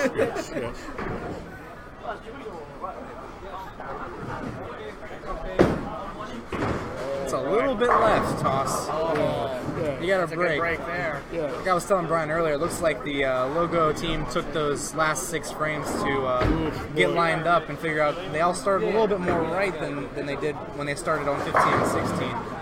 So I think they might have learned something from their first five frames on. Well, they're a dangerous team if Eisner starts striking. I'll tell you what, if Eisner can get going a little bit. That's a great shot. 10 straight back. If Eisner and Benton can start striking, this could be dangerous for the teams ahead of them. Because Eisner's the most improved bowler in the league. And God forbid he leaves a spare, but if he can strike every ball, he won't shoot any spares. That's so true. But the great Mo Pinnell told me one time I wouldn't learn to shoot spares until I was 25. I've got 2 more years of missing. And John doesn't turn 25, I believe, until this June, so I guess he's still... Mo Pinnell told me 43 years ago, Larry, retire and become a bus driver. You'll make a lot of money.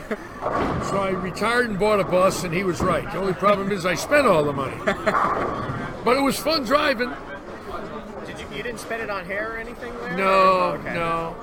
I spent it on a lot worse than hair. Let's see what Willard does here. You have to find people.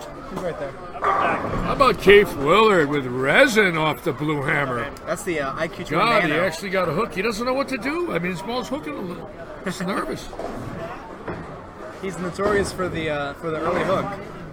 The way he's very rolly, his ball reads the lane very soon. Yes, it reads the lane very soon. Down lane, he's got very smooth reaction. Jamie Murray. Jerry Murray likes to fall back from in. I'll be a That's son a of a four-bagger. gun. That's a 4-bagger for Jamie Murray, carrying his team. Ashton says he's 28 and he still can't make spares. That one hooked early. Yeah. I think they all started a little bit further right. They got a little hook in the front now. Now, the next pair of lanes, what's the pattern on the next It's pair? a 40-foot pattern. The 40-foot pattern. I know something, maybe a thing or two about this pattern. I don't know if you guys know about the old 811 that was bowled. Actually on 21 and 22. You bowled 8-11 on this pattern? The next one, 40 Really, foot. the 40-foot? Yep. So, in other words, we gave you a 4th game? And it was Was that 4 for 3 games. games, or I was that never with told handicap? I never told anybody it was 4 games. How do you like the way Paul Carter shoots his right-hand spares with a hooking backup ball? Yeah. Most people can't even get the ball hooked through the middle, and he's throwing a backup ball through the middle and hooking. You can tell we have a lot of technology here in Morgantown. Sorry, I had to say that. Thanks, Jerry. I really appreciate it. Thanks, Jerry. I really appreciate it. This is a key strike here for Jamie Murray. That's a good shot right up and at him.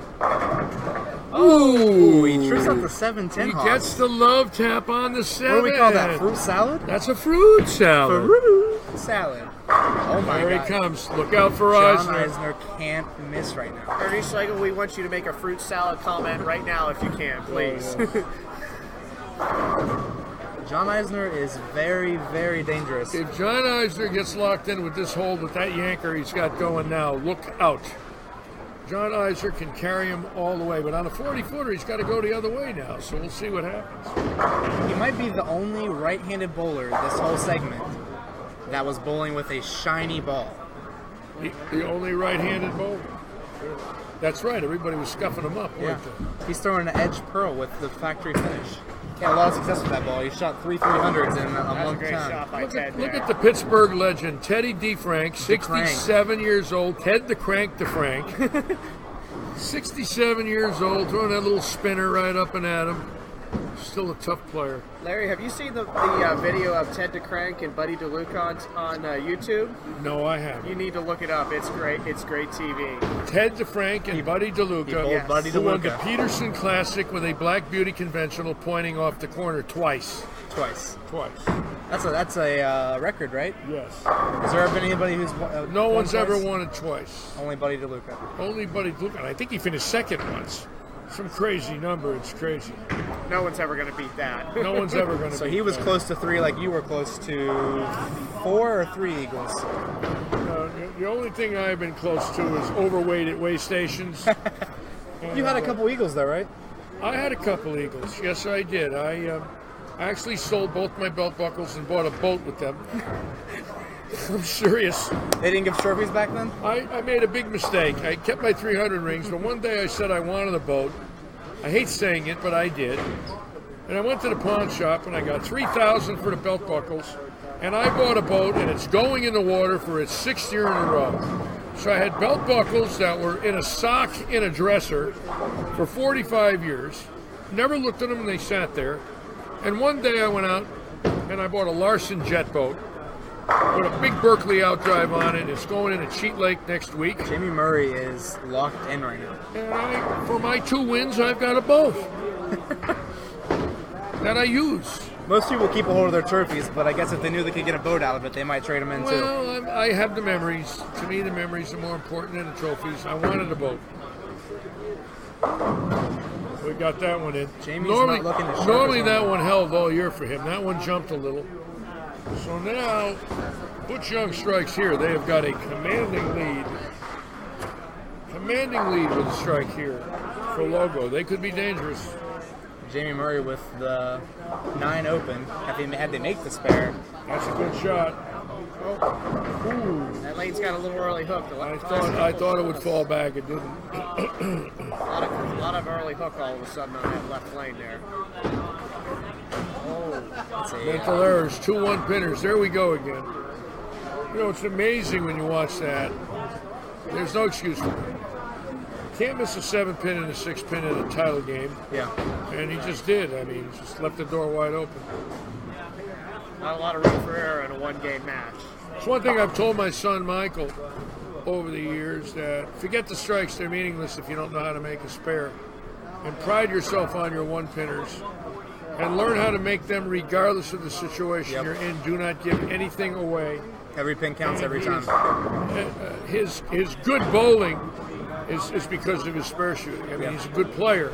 Look at Walter Ray. Yep, Walter Ray. I think he won 177 straight 1-pinners before he missed one when the PBA was keeping track of spares. 177 in a row before he missed a 1-pin spare. It's a great shot by John. Again, just a little behind the head pin, which leads to that 7 or 10 pin. Albert Strianese says, hello, Larry. Al Strianese. Yes. Hello, Al. Oops.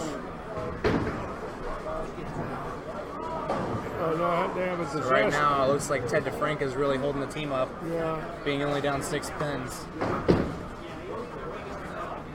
Look at this. He did it again. He cannot get across the puddle. He keeps making the same mistake. I think throwing it dead straight or plastic is key on making the spares here. This pattern is very dangerous throwing it across the middle. It's almost as dangerous as the 40 because it actually could hook too much on that pattern. The 40 you can overhook it. In this pattern you cannot hook enough very easily. That one got behind the head pin, but he washed them all out. Throwing the ball better than he has all year. If you notice, he isn't drifting left. Yep. All of a sudden, he's walking straight. His swing got lined up. Yep.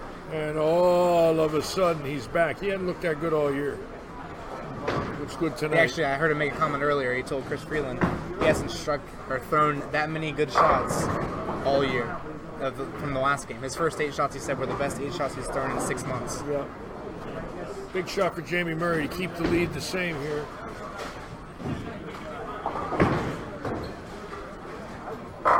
Look at Jamie Murray, the paramedic. Jamie Murray is a legitimate 195 average bowler.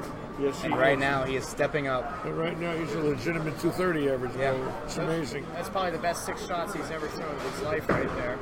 And the most important time in his life. Absolutely. He's got to get past this team on a pattern they dominated on.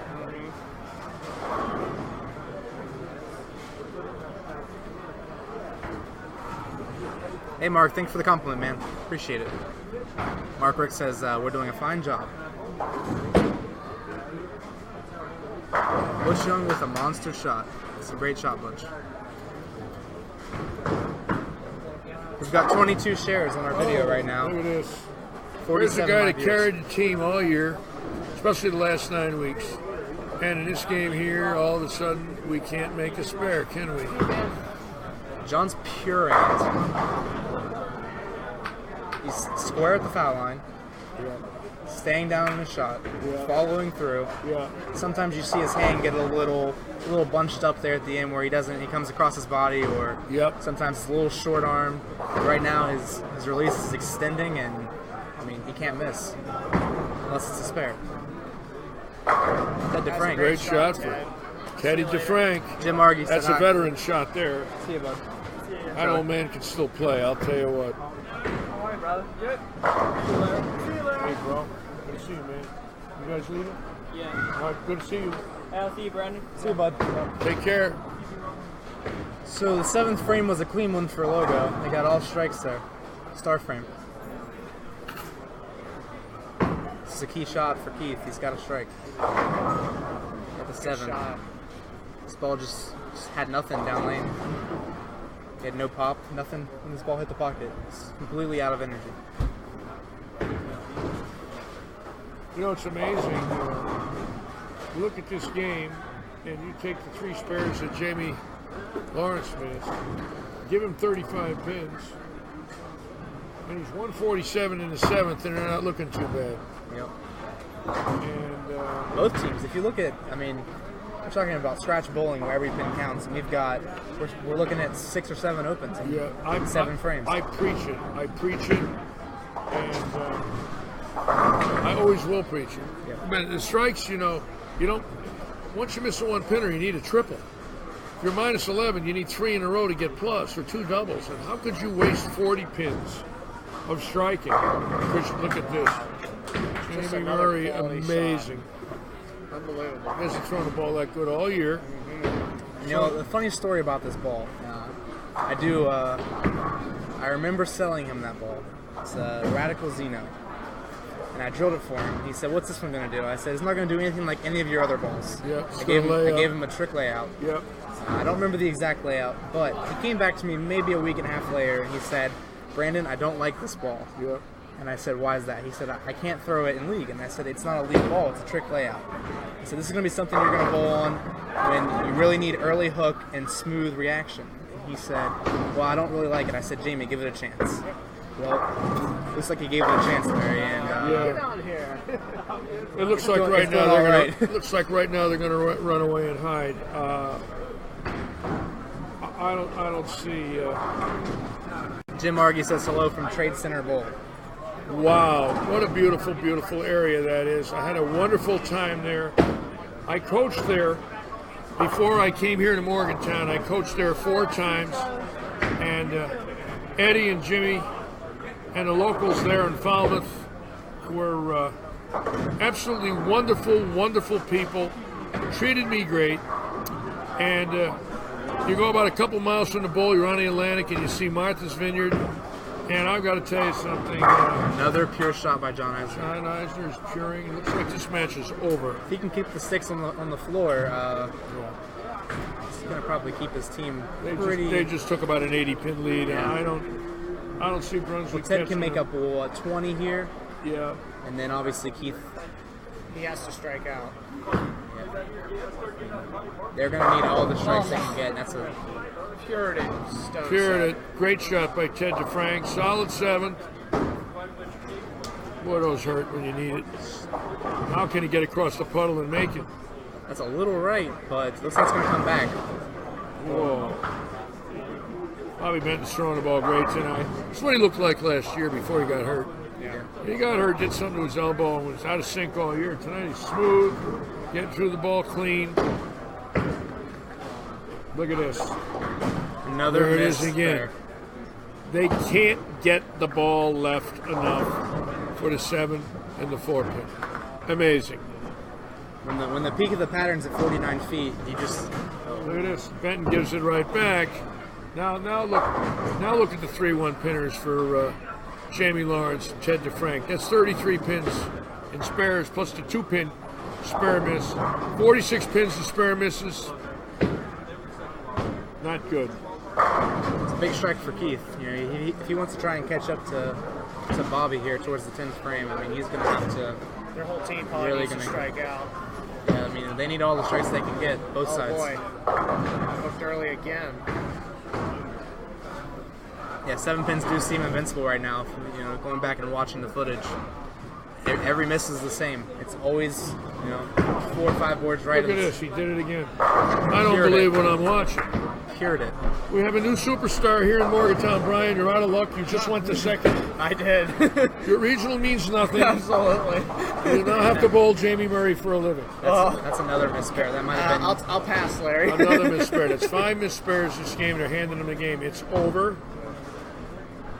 It's going to be very hard to come back from. I mean, they'd really have to mess up in the 10th frame. I'm not sure. I didn't do the math, but it would be very difficult for Brunswick to come back. They can't come back. It's too late. Well, maybe not. Butch Young with an opening here. Jamie Lawrence has got to strike out. They've got to get some strikes. They can't catch him waiting for opens. 7 slides off spot. Oh my gosh. The machine registers as a 4-pin. The 7-pin slid off spot. Yep. If I were Butch Young, I'd just go for 1. The man didn't strike. Yep. You always got to go for the 1. Don't throw the pins away. He's going to get the 1. He got the 1. That's good.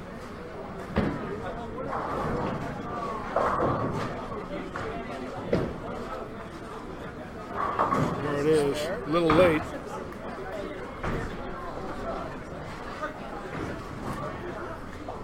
A little late, I think. Don't you, Brendo? Yeah. Eisner gets this. It's over. Since Great we're shot. 20. Look at Eisner. Oh, my God. Just graduated law school. He's extremely intelligent. Yeah. As long as he doesn't shoot spares. He's going to love listening to this tonight. Yeah, I'll probably get a phone call at 1 in the morning when he gets back home and watches it. I'm happy for John. Wonderful man. We're going to miss him. He moved away from us. His wife got a great job. And where's the town at? It's near Martinsburg. I think it's called Hedgesville. Yeah, Hedgesville. Nice shot by Bob there. Just gotta stay clean in there. Yeah, you make a spare here. I don't think they can catch him. Oh no, they're up 100.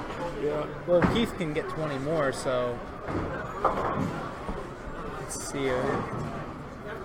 That spare, this one. We're probably going to be doing down about 90, 95 going into the last. Is Bob using a West Virginia U spare ball? No, he's actually using their Motive Nation spare ball. It was made by looks like KR Strikeforce. It looks like a West Virginia U ball. You know, I was going to go down there and bring Elijah Macon over here. Yeah. You think I should do that for a minute? That'd be pretty cool. I think the fans would get a kick out of our center for the West Virginia U basketball team that lost to Gonzaga, that got to the final match, right? Yes. I think Elijah's bowling on 1 and 2. Is that Elijah? Well, he was down there at one point. I know. He's throwing thumbless. Yeah. Go down there and see if he'll come over here with us for a minute. See if we get over here and get Elijah online. I want to hear about what Elijah has to say about bowling. Absolutely. You got about a 9-inch span there. He don't need a thumb. No. He could probably palm it and throw it overhand and strike. Thanks for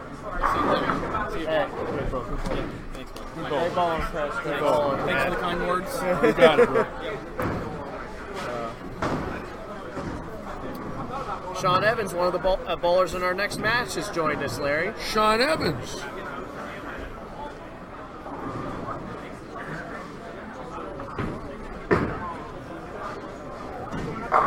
Jamie Murray, that is unbelievable. That's the best he's bowled all year, folks. Oh, I know. I mean, That's fantastic. talk about coming in through in the clutch, man, when you need it. Oh, Paul.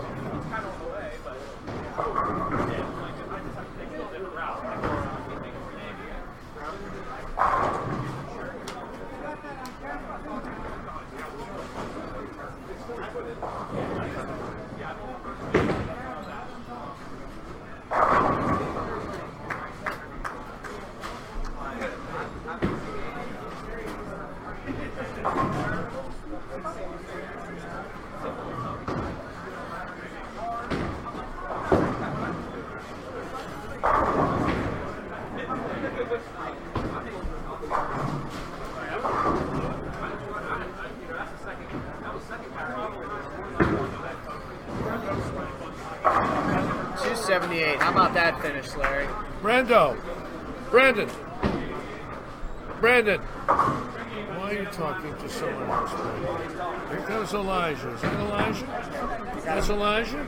Come on over here, Elijah. Come over here and sit down with me here. I want to ask you some questions we're on a live stream now. So now you've taken up bowling. Yes. And you don't use your thumb. No. What's easier, a foul shot or throwing with no thumb in? I gotta know. Throwing it with no thumb. I mean, it's a different feeling. So what have you been averaging now since you started? I first started at, I don't want to say this online. Go ahead, we'll let you. At 80, about around the 80s, I would say. Around 80. Yeah. And yesterday I just broke 200. So Yesterday you shot 200. I finally broke 200. So now let me ask you this question. Was it easier bowling or playing Gonzaga? I want to know now because you're going to get it online. I got a lot of friends watching. Playing Gonzaga is very hard. Bowling, hands down. So what are your plans for the future? What are you going to be doing? Man, I mean, as of right now, I'm just going to go ahead and find an agent. I'm going to play professional basketball. You're going to play professional? Got a team you want to play for? I mean, anybody. I mean, obviously, Yeah. I'll play for any team, man. How tall are you? 6'9". You're 6'9". Yes, sir. Yeah. And so you're ready to go? Yeah, man, ready to go. Man. Yeah. When are you going to start looking for? Well, I just let the news be done yesterday, so I mean, the next couple of days or next couple of weeks, I'll be signed to an agent. I got it. It's so wonderful to have you bowling. Yeah, man, no thank you so much for bowling with us here at Morgantown. We really appreciate it. God bless you. Yeah, thank you too. It's great to see you, sir. Thank you for all Rest of luck. My pleasure. It's great to be with you tonight. No problem, man. I hope you and your friends have fun. Oh, yeah. You ever need anything, you let me know. That's the great Elijah Macon. Live here in Morgantown. All right, man. Have a good one, man. All right. Thanks, buddy. I'll get down there. He's great. He's awesome. What a nice man. Well, Logo Infusion really stole this one. Logo Infusion's on a mission from God, but now they have a big problem. Yep. 3G or 900 Global, excuse me. KR Strikeforce. They got KR, and then of course, I'm sorry, they've got KR, and then they've got 900. 3G. 3G 900 cleaned them in position rounds this year. Yeah. Of course, this is one game and it's total pins. It isn't ABCD. But they've got KR Strikeforce, which is a great team, which is very interesting on this team. We've got 2 bowlers from Cumberland, Maryland, a bowler from Pittsburgh, and a bowler from Morgantown. So in essence, we have 3 states on this team coming up. James Hiles had a great year out of Pittsburgh for the KR team. So let me go for a minute. I'm going to announce them, get them on practice. And what pair are we on now? We're going to be on 21 and 22. 21 and 2, okay. Larry, how you doing, fella?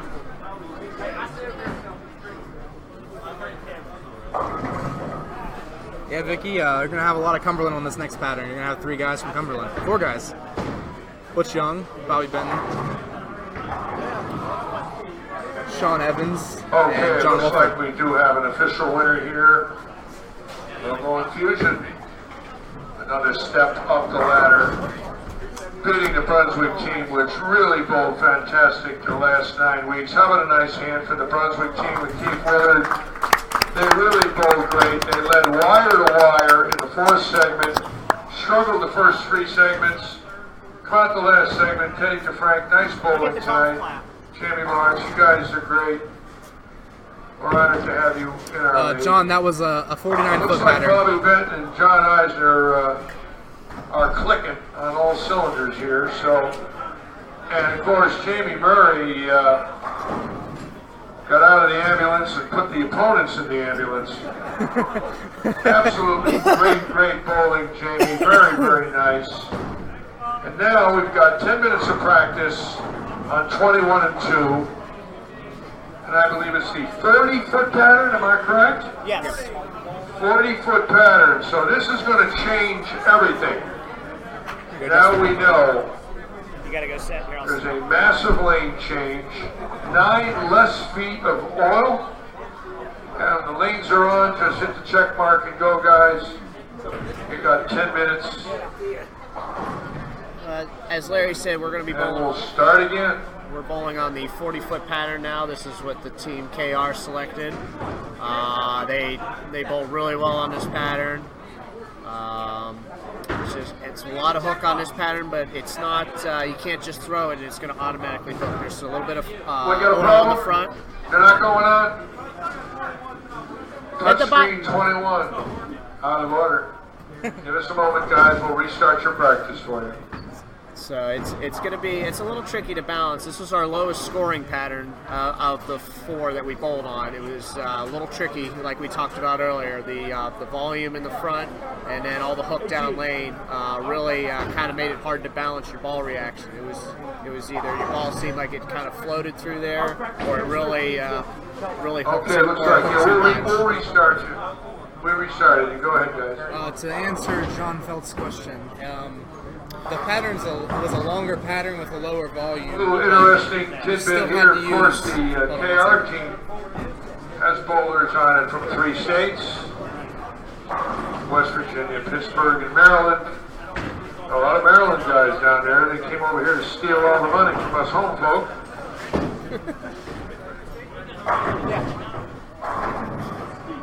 Anyways, 2 great teams, both great all year. And I think the reason why this team bowled so well on this pattern is because they all have a lot of ball speed. And this pattern, you needed to have ball speed. If you threw it slow, you struggled on it. You had to have ball speed to compete on this pattern and be successful. The other patterns, you notice all the guys that were successful can either really have a lot of rev rate or have slower ball speed. And that it's going to be completely different now. So we'll see how Team Logo Infusion does on this pattern, switching from the 49 to the 40-foot pattern. Thoughts, Brandon? I like this pattern a lot when we bowled on it. Yeah, it was the lowest scoring, very challenging. It wasn't a gimme. I always like them when they're harder, honestly. Yeah. I don't strike a lot generally. I like to make shots, and You're always a shot maker. anytime I can play the right side, I'm always happy. Yeah. You don't like playing the gutter, do you? Well, I heard that 60 degrees of axis rotation gets your ball in the lane a little bit. So we got a pin jammed in the pin spotter on 21. Well, we'll have to get Tink, our faithful mechanic, on that.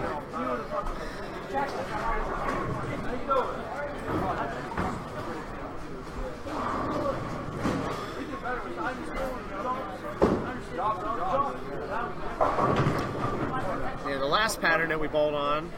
And the pattern that the 1 seed chose is the 46-foot pattern. It was very high scoring.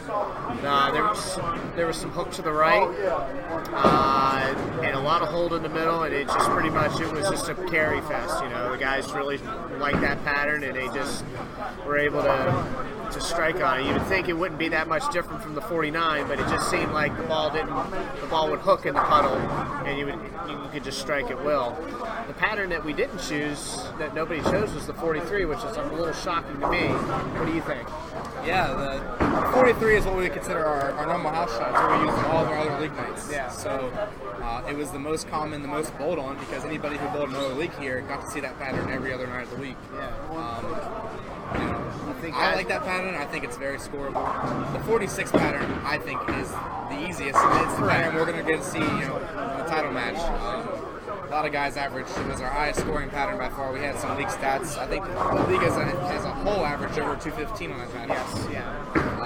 Whereas majority of the other weeks were around 200, 205, 210 at max. Right. Every week in the 46-foot pattern was 215. It was 215 plus. I think I remember reading the stats. There was one week it almost got to 220. It was like 218.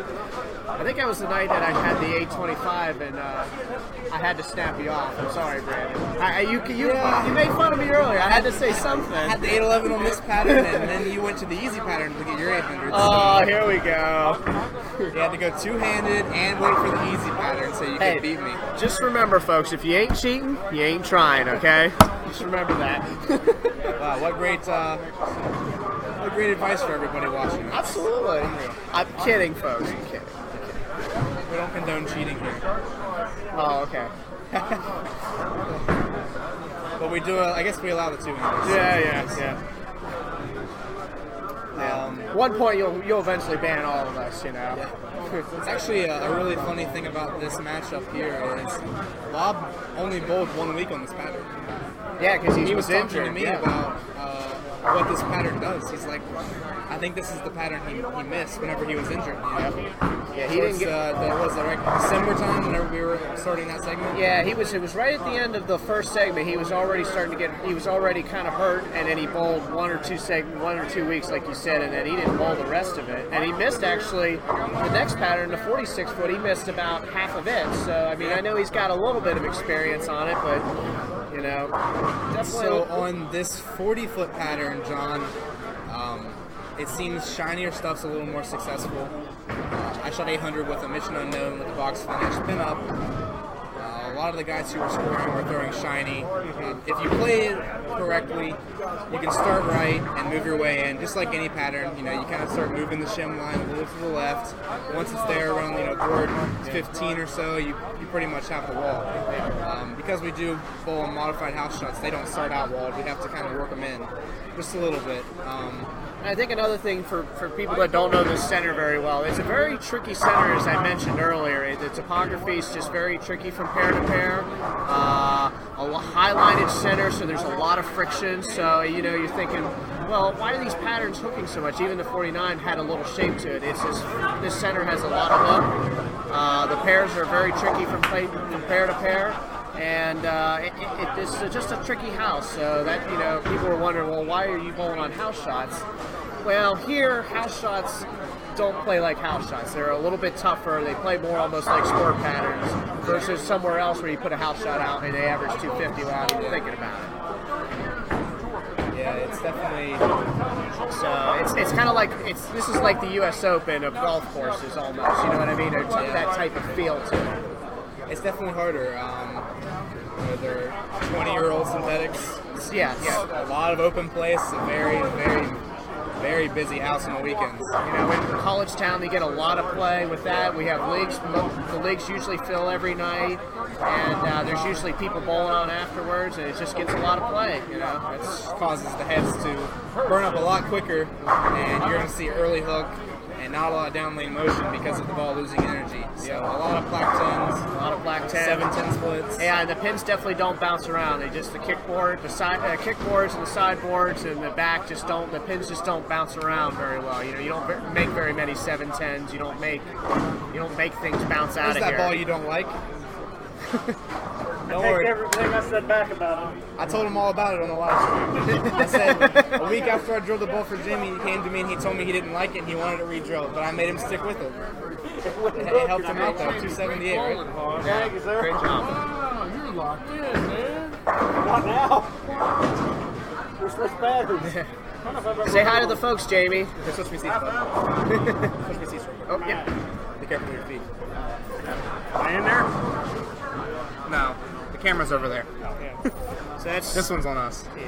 That's if you're hearing a voice, that's Jamie Murray, who just shot 278 in the last match.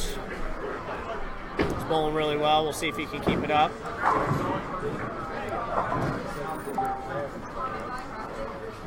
There he is, right here. This guy. Hi, folks. Free him for outside. Yeah, right. Yeah.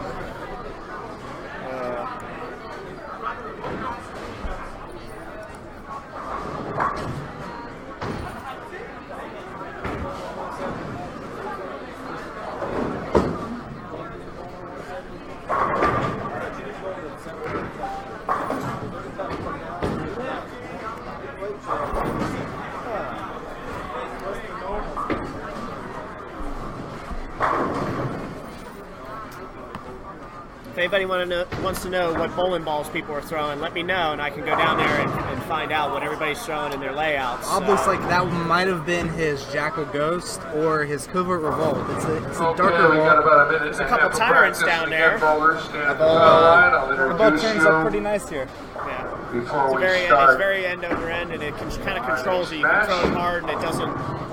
It blends the 40-foot pattern, whereas the ball reads all that oil. Like Brunswick team again, and the Roto Grip team for having a great year, bowling great all year. Last game, James was throwing the Radical Xena with the trick layout. I can actually grab the ball and show you. It's right below us, so give me 1 second. I'll get it.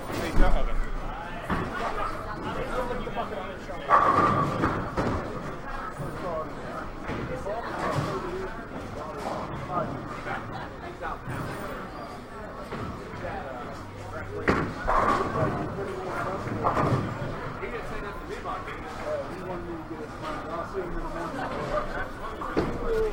So this is the ball. For most people, this would be a standard pin-up layout. The mass bias in the thumb hole. But for Jamie, he has a strange axis because of the way he rolls the ball. So this came out to some sort of weird combination of numbers for him. I don't remember the exact numbers. So I don't have his Nice shot, Bobby. That's you. Top of my head, but Okay, bowlers, please I know we go to the tried foul something line. different. And again, the logo And team at first he is didn't coming like up the it. ladder with And as I John said Iser, before, Bobby I'll Benton, wait till Larry Rich Young, and great bowling by Jamie Murray. And they'll be bowling against the KR Strikeforce team of Sean Evans, John Wolford, James Hiles, and Big Dave Taylor. How about a nice round of applause for our next group? They'll be starting our match right now, guys. Shake hands. Good luck. And as usual, good bowl. 46 people. yeah, I gotta share it again. I need to share it again so people know the third game's starting. You ready, Larry? You ready? Okay, I'm back. He's back. I'm back. Like Arnold Schwarzenegger. Now, who do you like in this match? Jamie Murray switch balls, went to that vibe, that silver vibe. Oh yeah, the He's original got- one. I he's know a got- little bit about that He's ball. got the same shot with the silver vibe. Like I said, whenever I was telling someone earlier, what worked best is mostly shiny stuff for almost all the competitors. They were all throwing shiny. James is throwing a shined up, no rules. Yes. Can't It's see going to be bushes. real interesting because there's 9 less feet of oil on this pair of lanes, and they're wide open. And right off the bat, Logo gets a double. Butch Young actually got a hook, one of the first times in his life his ball ever came back. And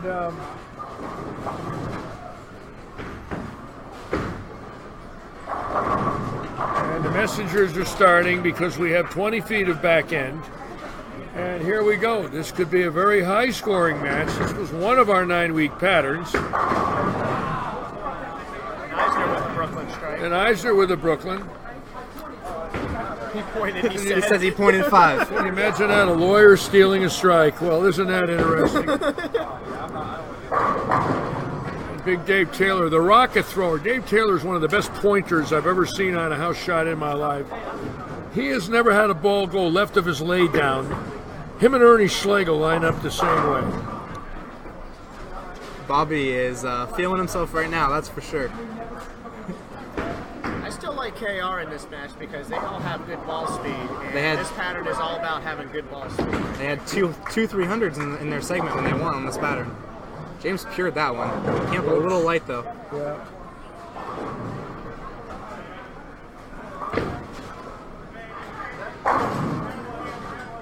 Well, our next match, if Logo gets to 3G, if it happens, and they get to the 3G team, this is going to be exciting because Logo and 3G have bowled each other about 5 or 6 times this year, and 3G has cleaned them. Now, their last matchup, though, on the 49-foot pattern, Logo actually beat them 2 games, but they lost total. Well, before that, yeah, there was 3G cleaned them and sent them packing. In fact, one night Bobby Benton quit and started playing the slot machines. He left in game 3 and started to play slots because he knew he couldn't win, and I'm not joking. We weren't too happy about it, but Bobby had a better chance playing Keno than bowling that night. So ironically enough, yes, John Eisner shoots 300 that game. Yes, yes, I'll never forget that. Is that the same Jamie Murray that we all know and love? That's Jamie Murray.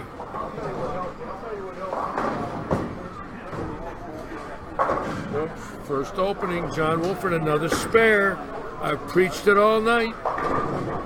You can't miss spares when it comes to the money match.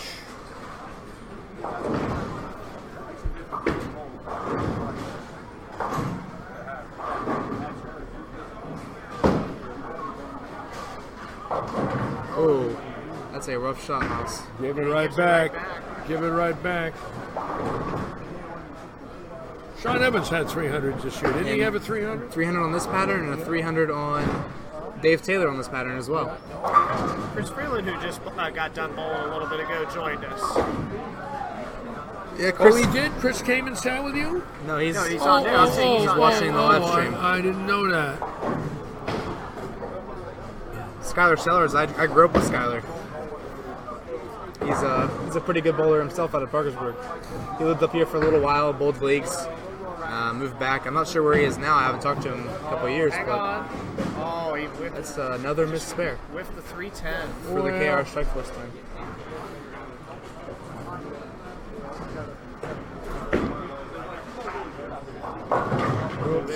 Whoa, here we go. They got to start swinging the ball now. Things have changed. They don't have the puddle. Now they got to go the other way. Larry, this was our lowest scoring pattern out of the 4 that we bowled on this year. This was our lowest scoring. Yep. Uh-oh, another split. Here we go. Yeah, this is the only pattern where the league average would be under 200 for most of the weeks.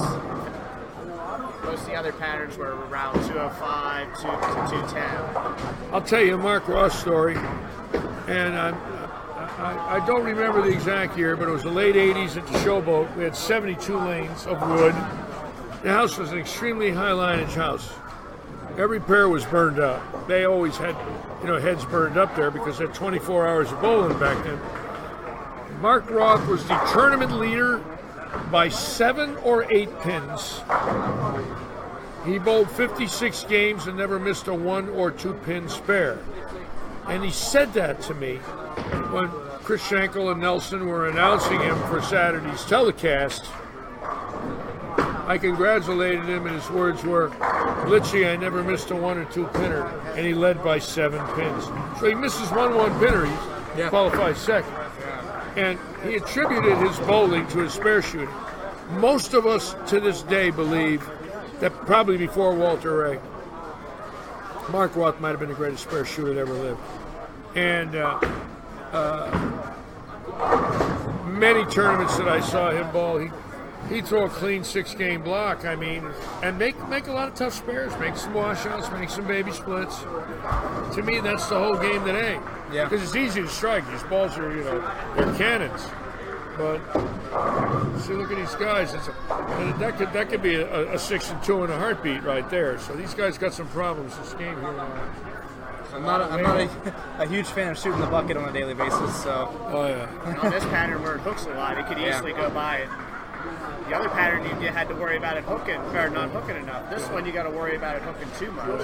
I have a bucket list. One of them is to make it. If I can make the bucket. Get in here, Meatball. Gentlemen. Introduce our What's up, Uncle Itchy? We have Justin Malik here this evening, who's going to be bowling the title match. Justin and I were hired here at the same time to run the center for the Lorenz family. He's my compadre, helped me build this league. And he's a school teacher by trade. Yeah. That's what they keep paying me at least, so I'm okay. And Justin and I are going to be heading to Nashville to see a lot of our sponsors in a few weeks. If you're watching, Jerry, in case you didn't know, we're going to Nashville. Well, am I in trouble tomorrow morning? I'm going to have double duty on the parking lot sweeper. Man. Oh, you just put me on a sweeper all weekend. Thanks a lot. Thanks, Justin. That's what I'm here for. Well, we got a close match right now. We started off with strikes. Now there's nothing but opens. Fourth spare of the game in 3 frames. Yeah. And you're jumping from a 49-foot pattern to a 40-foot pattern. I don't care how good you are, it's going to play with you a little bit. Now, I want to ask you a question, being that you're here in the booth. There was a little friction this year between yourself and Bobby Benton. And if they win, you're going to have to bowl them again, and you had a lot of luck against them. I want to know. It's all been good luck, so I'll stick with good luck. I think he's intimidated by you. Oh, yeah, with my stature. I think he's Because you're intimidated. so I'm very tall, yeah, that's 5'5". I think he's intimidated because you have the fastest feet in the world, but you have perfect timing at the bottom of your swing, and I think he's intimidated. And I want to see. I definitely would not teach my approach to anyone, as the viewers are going to see here in a few minutes. Why is it all my best friends got the craziest approaches? Have you ever seen my kid bowl? Yeah, have you seen my footstep? I look like Nelson Burton compared to him. Yes. So I'm okay. I taught him that. I'm responsible for 2 things, only 2 things that I gave my son. His hairstyle and his approach. After that, everything about him was my wife, Ann. You see. I got my guys over there, they're warming up.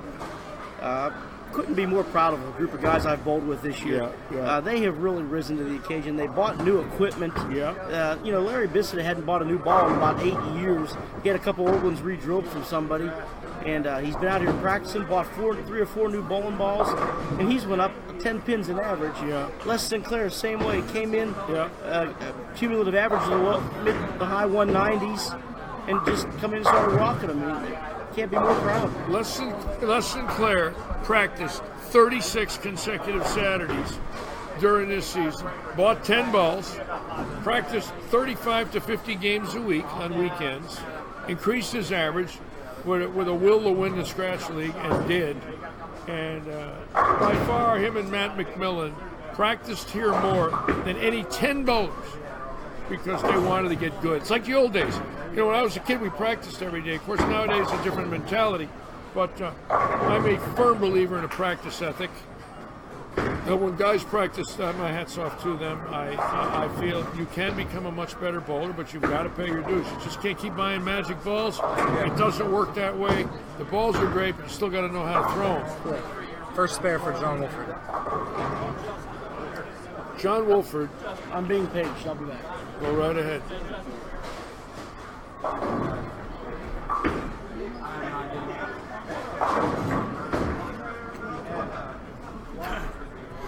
See if Butch Long made an adjustment off of the last shot on this thing. What do you think? Butch is throwing the ball pretty good tonight. It's the best I've seen him bowl in a while. Mike Jerko just wanted me to let you know, Larry, that practice is overrated.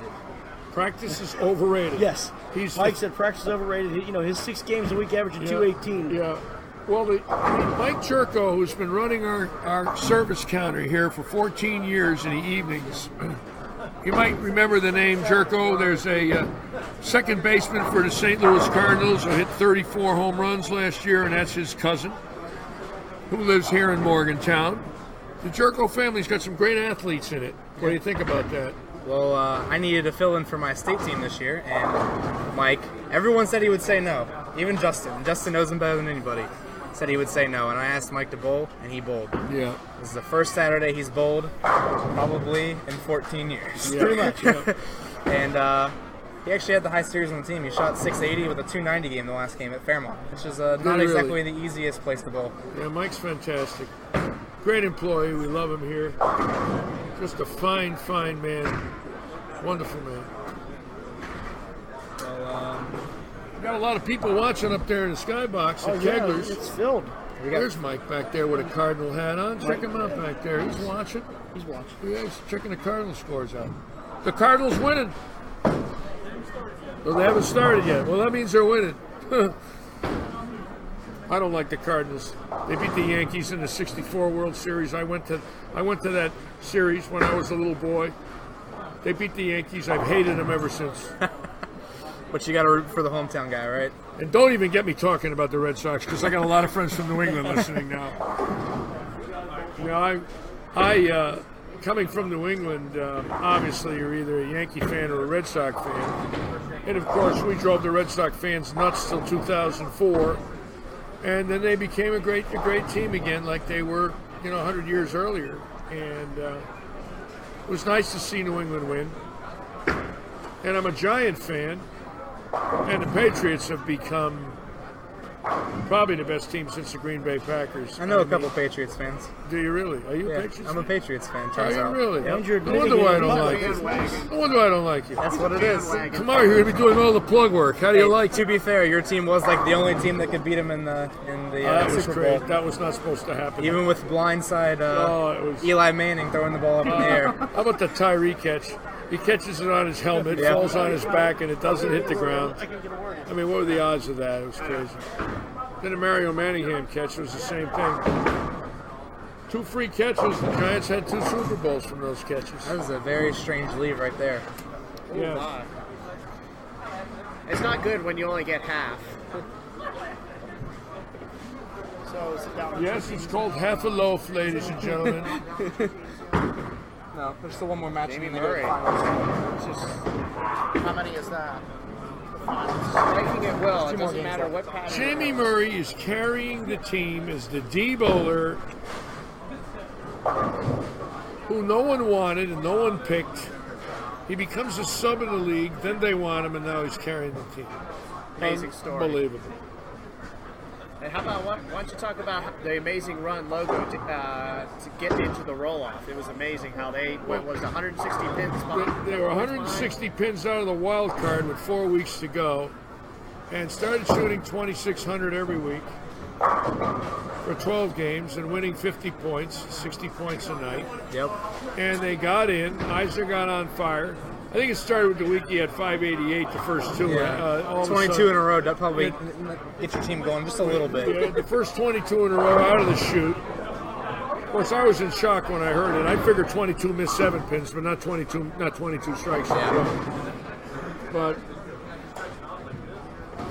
he's had a little bit of luck with that blue ball. And there's some more luck right there.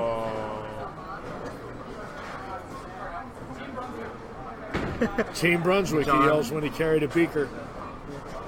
I think John Hill's actually in the viewers here. He was a little bit ago. I saw him join another one of our sponsors. You know, we had 15 industry sponsors that were so good to come here to Morgantown and help us. Turbo Grips, Vice Grips, and Kegel, 3G, and 900 Global. KR and Brunswick and Radical, and Storm and Roto Grip, and Ebonite Track and Colombian Motive, and Brian Robinson's dad, a local optometrist with Mountaineer Vision. And hi, Dad. Next year we have, Classic. I think, 3 more local sponsors we believe coming in. Koval Plumbing is thinking about it, Affordable Landscaping, and Streets Ace Hardware out of Masontown, West Virginia. That's an interesting story. They opened their hardware store up in 1898. Still a family business, and I go there and do my shopping. I've been restoring an old RV the last month. I go in there every morning and get my parts and carpeting and plumbing supplies. Hardware store's been there 120 years. Boy, I love stuff like that. James just pured the shot on 21. I think he switched balls. It looked like that might have been, yep, that's the Venom Shock. He was throwing the shiny, no rules. Switched to that ball. Well, symmetrical. They better start now because they're down 100 pins. That looks like a good one. Oh! He rolled it forward. It's the Ebonite carry. They're down 100 pins. They don't start striking now. It's BJ Moore just joined us in the chat. BJ Moore. Yep. Must have heard that he's now Bobby Benton's favorite bowler. Yeah, when we asked Bobby who his favorite bowler was, he said BJ Moore. Yeah. Well, it scared me. Oh, Bobby's on there? Bobby Benton's on there listening to this. I can't believe he lives in Accident, Maryland.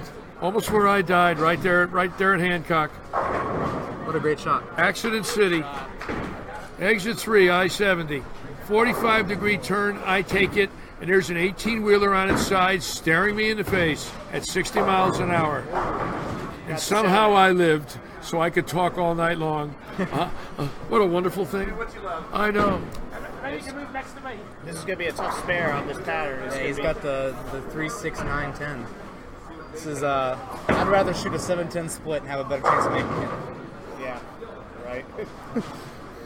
Yeah, hooking on this is not fun. Oh my God. Picked it up.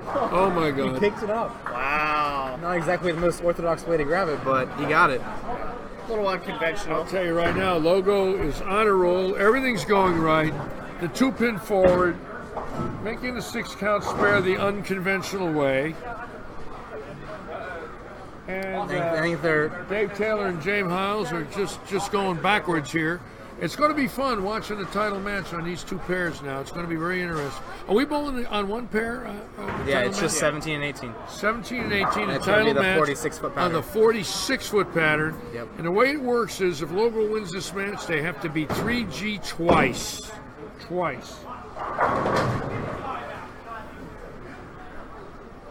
Team's yelling for him to get the 5 out.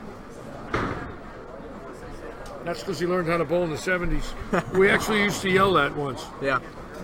I think You didn't have to carry the 10, you had to carry the 5. What do you mean get the 5 out? They mean get your 5 balls out of your bag. They don't mean the 5 pin. Get the 5 balls out, and one sanded and one hooked, so one goes straight. I think they're striking because all those colors on their shirt is confusing the pins right now. That was a break there. That's definitely a break. Now, a little in. The next question is, it's a spare. How much of a break can it be? Well, if Eisner makes this, maybe I'll go down and give him a USB-C patch for making the 610. What do you think? 2 spares on the right side in one game. I say this is 50-50. I say this is What kind of odds are we getting, Larry? I say he steps up and makes this. This is a 50-50 shot. Oh my God. Do I know my best friend or what? Yeah, I knew he had it when they fell over. 90% of the time I agree with you on that one, Larry, but I think he really wants there to used to be a show in bowling called Make That Spare with Johnny Johnston. If you'll notice, that show isn't on the air anymore either. But I used to watch that as a kid. Oh, Bob got them all. The bucket breakdown from Bobby Benton. 5 pins still in the lane. Yes. But they're all down. That's all that matters. Boy, I'm dying for a glass of Merlot. I swore I wouldn't have any wine in this Not telecast. allowed. You got another couple hours, Sauce. I'm in trouble. We got some shot making going on down here on 21 and 22.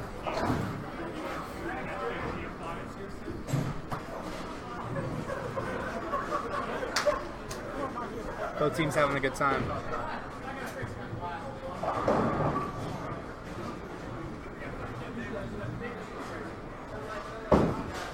We have a 144 pin lead. Shot there. Sorry, 124 pin lead. Well, 3 doubles to 3 opens, and all of a sudden you got a match. So It isn't over yet, but it's looking too good. I don't. I think the key is can Dave strike. He hasn't really gotten lined up. He's trying to point it. It's just not. It's not giving him. It's either going high or it's not really hooking at all. When he bowled in this pattern originally, he was throwing a ball we just drilled him. I think it was maybe a Tyrant. Yes. And now he's trying to throw a Gauntlet. I mean, the pattern's going to play a little different because when he bowled on it, it was very cold outside. Yeah. You know, now it's maybe 65, 70 degrees. So Big you're difference. going to see a difference in the pattern, the way it plays. Especially the amount of time the pattern sat on the lanes. Good shot there.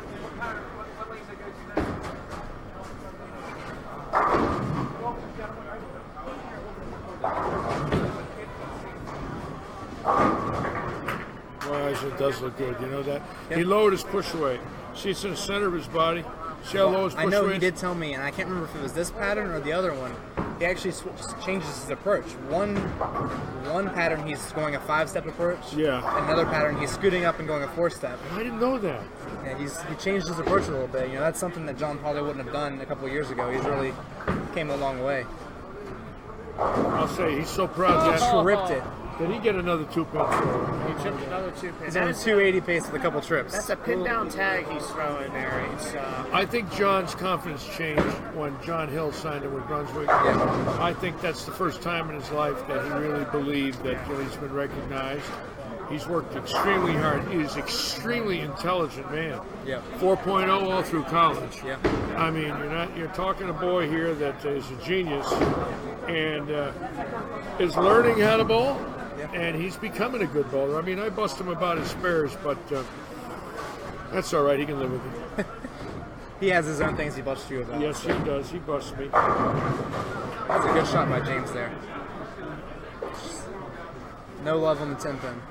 if he makes this spare, they're going to be down 120 some pins. 126. Yeah, it's going to be a rough 3 frames for them. They're going to need all they can get. And they're going to need some bad breaks for the other team as well if they want to get by them. You know, we had so many companies that helped us this year and a lot of visitors. Tony Mendiola was here, Terry Rohrer, John Hill, Steve Todd, Tommy Laskow, and Joe Farley all came here to visit us. Jeff Mraz came here to visit us from Ace Mitchell's, Scott Shreve, Brian Beaver. A lot of people stopped here in Morgantown to say hello. A place they probably never come, you know, if it wasn't for this. What's going on? We're just so honored for the help they gave us. Yeah. And really very fortunate to have the support we do.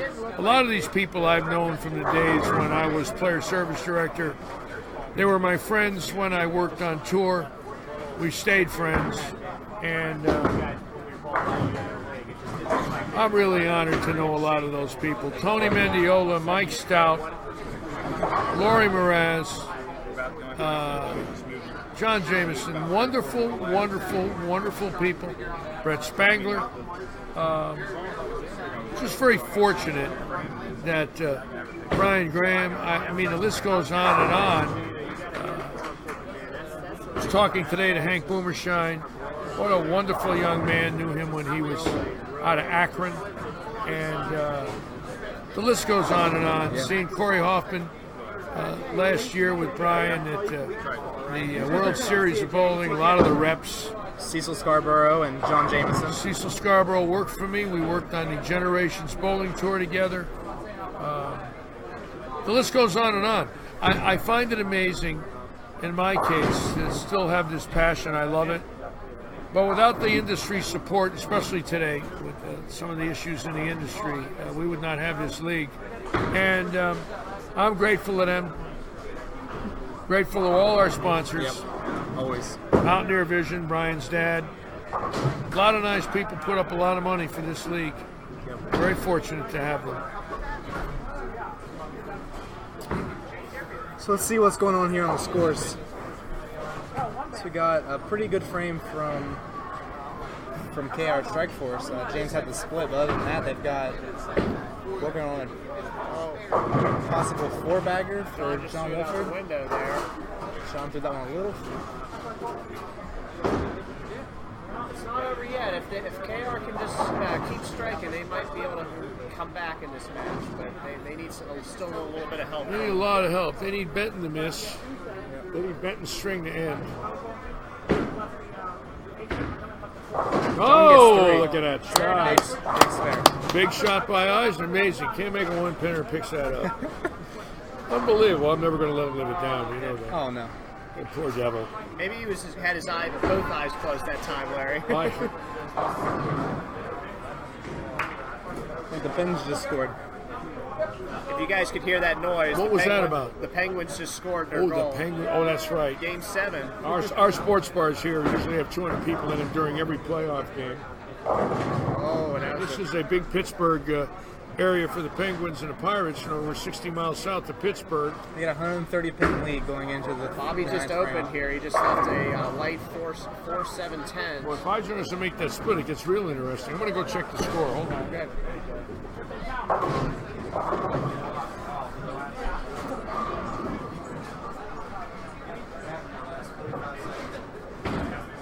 Looks like it's still 130 some pin lead, but 134 pin lead. But they have a chance to. 130 pins down.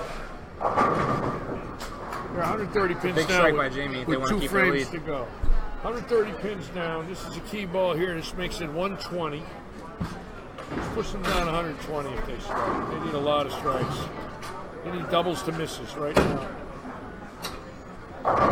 There it is. It's a big strike. Shot by John Wolford throwing rockets, 60 in the 5th.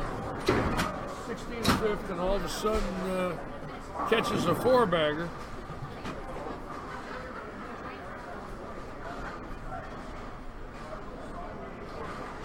Big shot for Butch. He needs a strike here.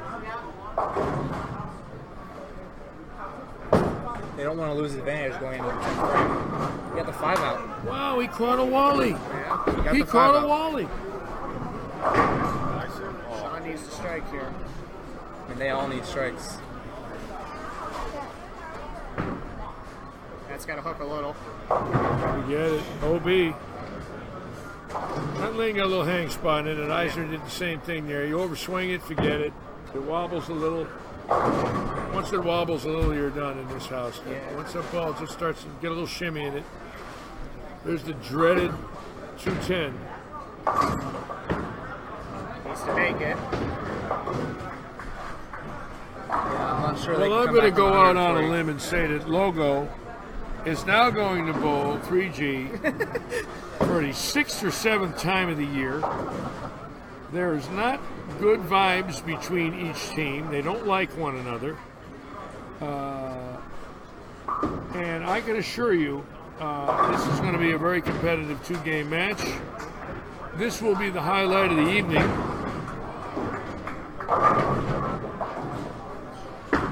Shot by Dave Taylor there. I mean, he's keeping it close, but I don't think they can get 130 pins in the 10th, can they? They can't. Probably not. The shots by Jamie, Butch, and now even Bobby really closed that the option there. Now, if Sean had struck and James hadn't opened in the 8th frame, they would have had a pretty good look towards it, but, I mean...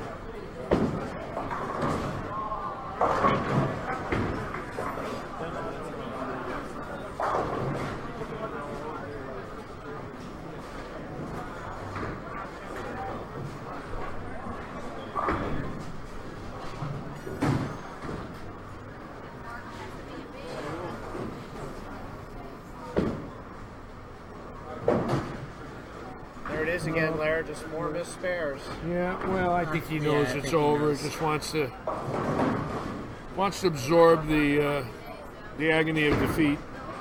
And I understand that. You know, you come in here trying to win.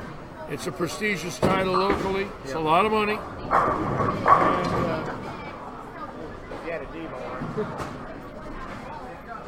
And now, what pair are we going to? 17 and 18? 17 and 18. And that's 2 matches on that pair? Well, it's just...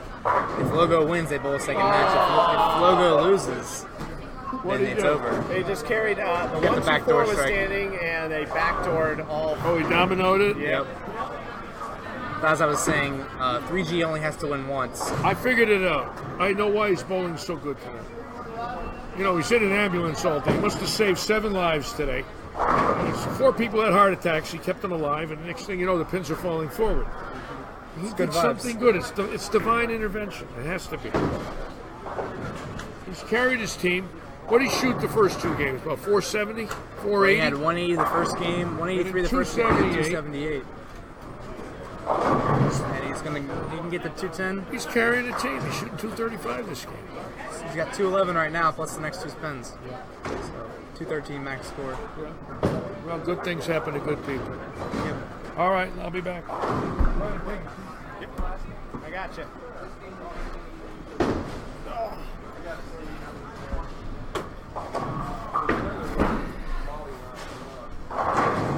It's like Logo Infusion's going to try and run the ladder here.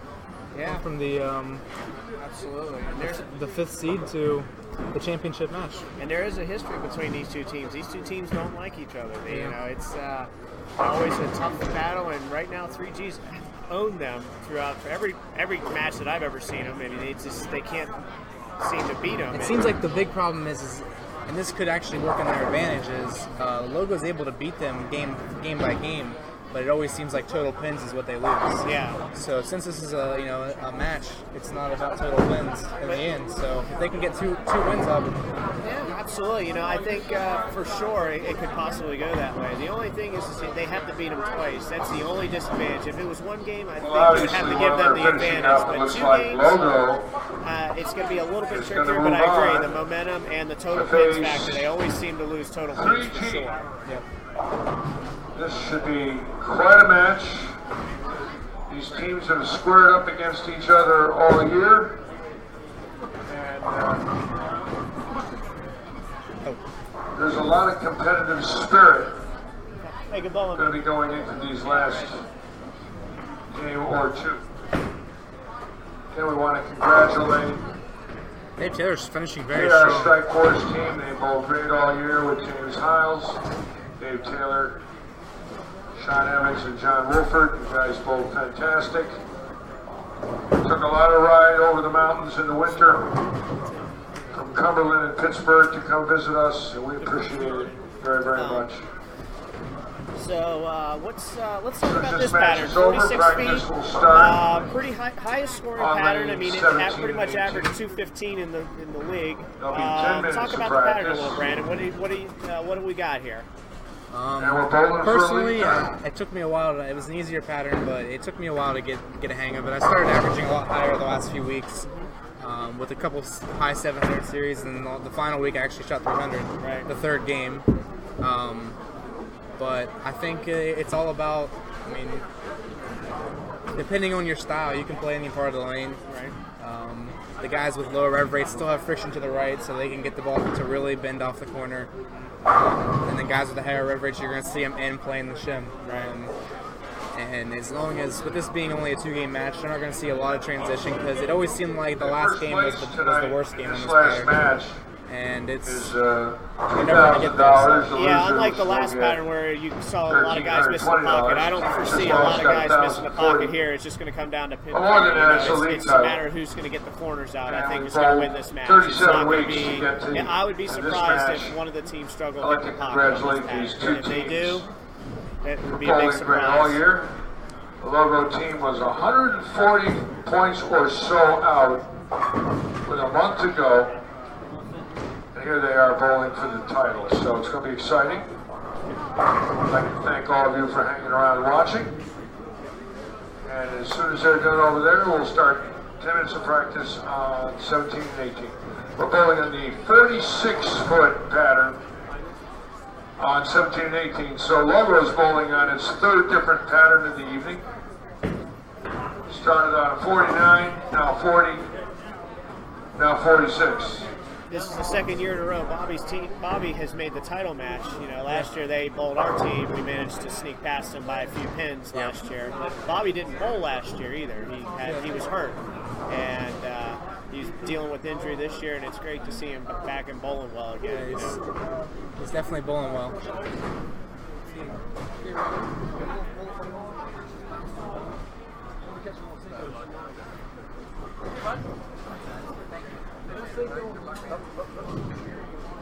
Okay, great bowling, Taylor. thank our Strikeforce team. You guys did great all year.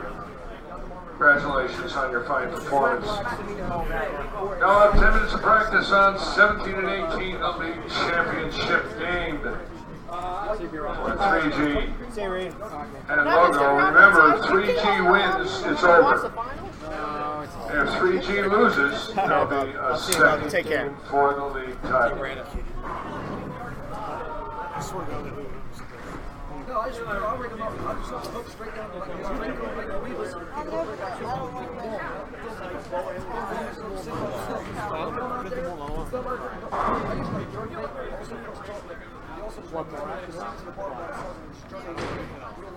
What, you gonna leave? I don't know what happened, but I was like shooting it and I hit it. I'm like, I woke up at 1.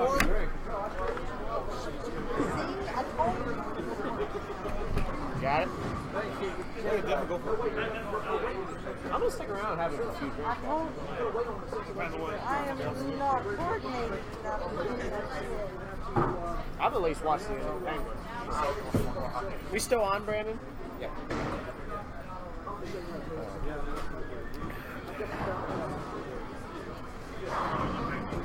It's so important. What? It's so important.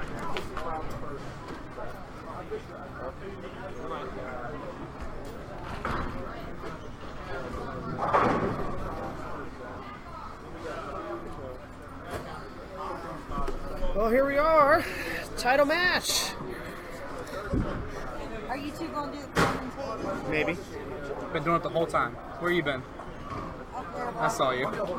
Oh, it's going to be, you're buying me drinks, right? Put on Mike's tab. So we got practice going here in a little bit on the 46-foot pattern. Probably expect to see, stronger equipment. Yeah. I guess. Maybe some surface, but not a lot, not terrible. Not as much as the last pattern, that's for sure. Where'd you like to play on this pattern, Brandon?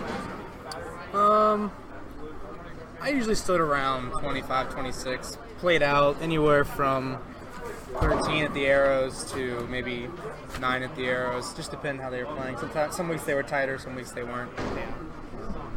And some of the pairs hook more or less, Yeah. it's... But ball of choice towards the end there was the gauntlet. They released right as we were ending the pattern, and ball with the 2 weeks, it shot 300. So yeah. I used the original Inception, the green one, with just a little bit of surface, 1,000. I had some other ones that were more than 2,000, but I used that one primarily so I could get into the puddle and open the lane up. Yep.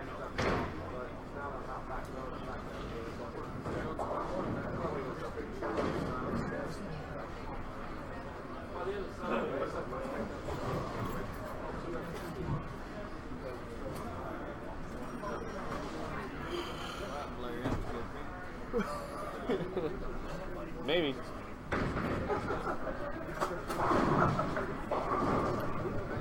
So everybody gets ready here. Not sure. We should get some practice time going. Yeah.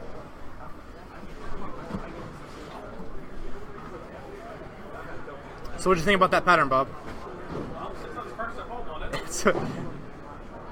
What are you throwing at? A pin down tag, right? Pin down tag with 1,000. It's a good ball for you. Remember, use that one at the state tournament, right? Anytime you have friction, right, it blends out the pattern a little bit better than the other stuff. Good. Looks good. You had a couple of good rolls out there. The 2-pin. That's the ground of 7-10, roll a 2, trip a bucket. Stay hot. All for a 5-bagger. And you slapped out a few. That's all you can ask for. Well.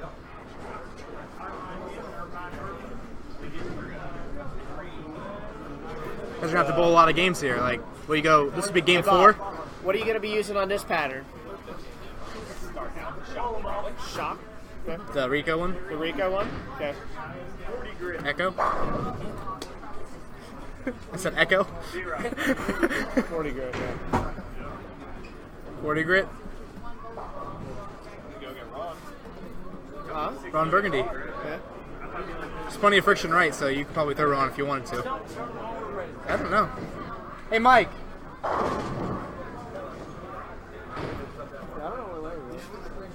Your lanes are off I for know where practice. Larry is. We know where he is. That's true. Talk to Mike, maybe? He was getting tired. Yeah. So it looks like Justin's throwing I think it's a BTU. It is a A BTU. little bit of surface. He likes to play up the right side. And you can do that if you can get really far to the right. You can Yeah. you can throw urethane on this.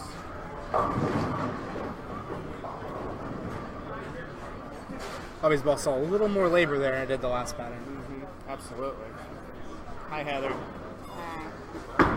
For those of you who are wondering, I grew a second head. I can. Look. Okay, now I have removed said head. Justin Malik is the GOAT, is what Courthouse says. Yes. We'll see. This is going to be a tough match for everybody here. You want to say something on the stream here, Heather? Okay. Gonna try that one out? Bob's gonna try his United Revolt here in practice to see how it compares Gary, to what his are you Recode. using? Hypercell skid. Probably has a little surface on it too, if I was to guess. Huh? Larry's throwing it. Looks like a mastermind. It's a pin down mastermind with probably 1,000 grit. That's what he likes to keep on that ball. Needs to see it read a little earlier. That's Be the smooth strategy, down lane. right? Yeah, the mastermind strategy. Yeah.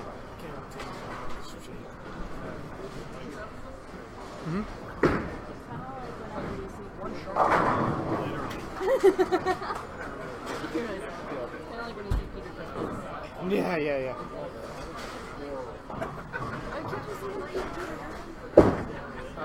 A little bit. A little bit. Yeah. Jamie Burry back to the Zeno. Yeah, he needs the ball up for sure on this pattern. He doesn't need that. That was the Radical Zeno. He's going to grab himself a little bite to eat there. Roll. You ready? Yeah, free bread. Free bread.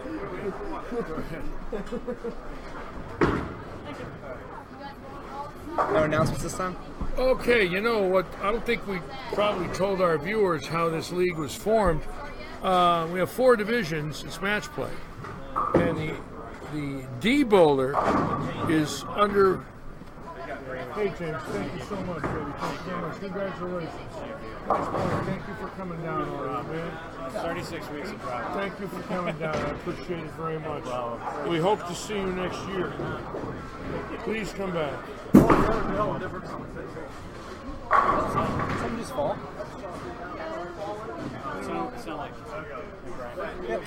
215 and up was an A. 205 to 214 was B. 196 to 205 was C. Another 196 was D's. And what we found was we had a lot of parity with that format. And we went by 5-year averages, and I'm the league manager, and I re-rated people, so I was watching 4 stacked teams. What I tried to do is make sure that there was a lot of equality and a lot of teams had a chance. Well, going into this last 9-week segment, 5 teams had a chance the last night to make the roll-off, 5 out of 14. Or 5 out of 12, because 2 had already made it. So next year we're going to run pretty much the same format. We've got a few small league changes, but bowlers usually have to wear their shirt every evening. Bobby forgot his. I don't know what happened to Bobby's shirt. I think next year we're going to have a fine rule for shirts. Other than that, we had a great year. Again, Logo Infusion and Brandon Allred was so good to us the last couple of years, helping us with shirts. And Brian Cooper, who we see at Bowl Expo every year, really went out of their way to help us through Ace Mitchell's, who in my mind is the greatest supplier in the world. I've been doing business with Ace Mitchell's for 47 years. When I owned my first pro shop in 1970, I was buying supplies from Ace Mitchell's when I was 21.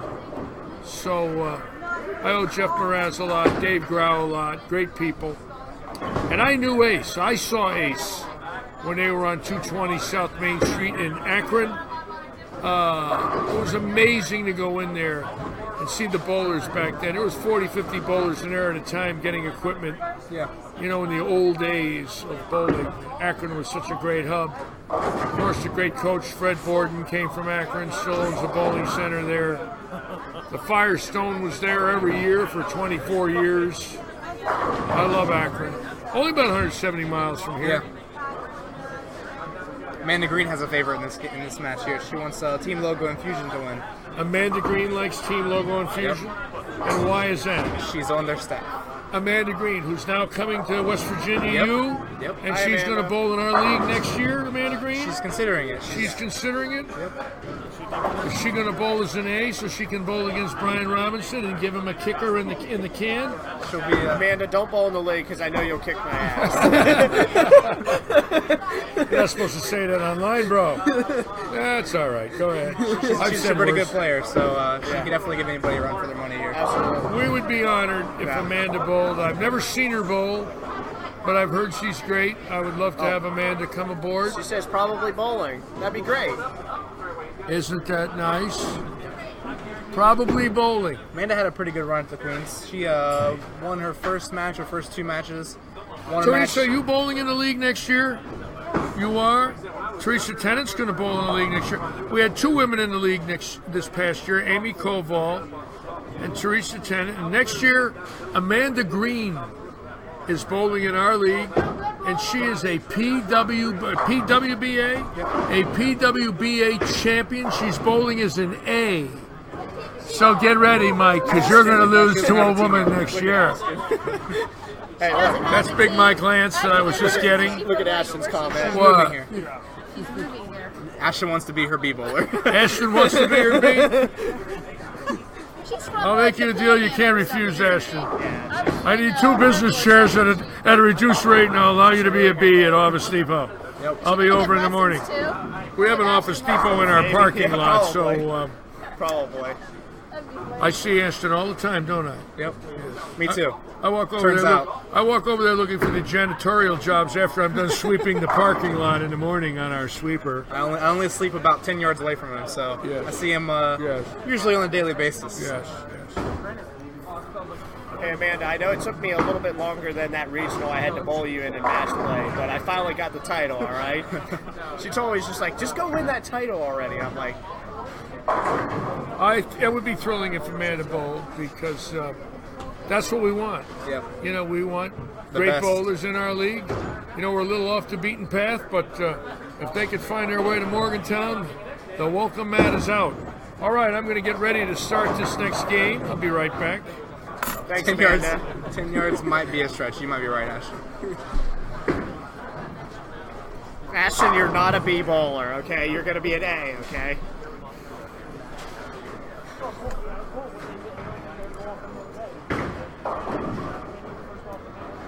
Thanks, Amanda.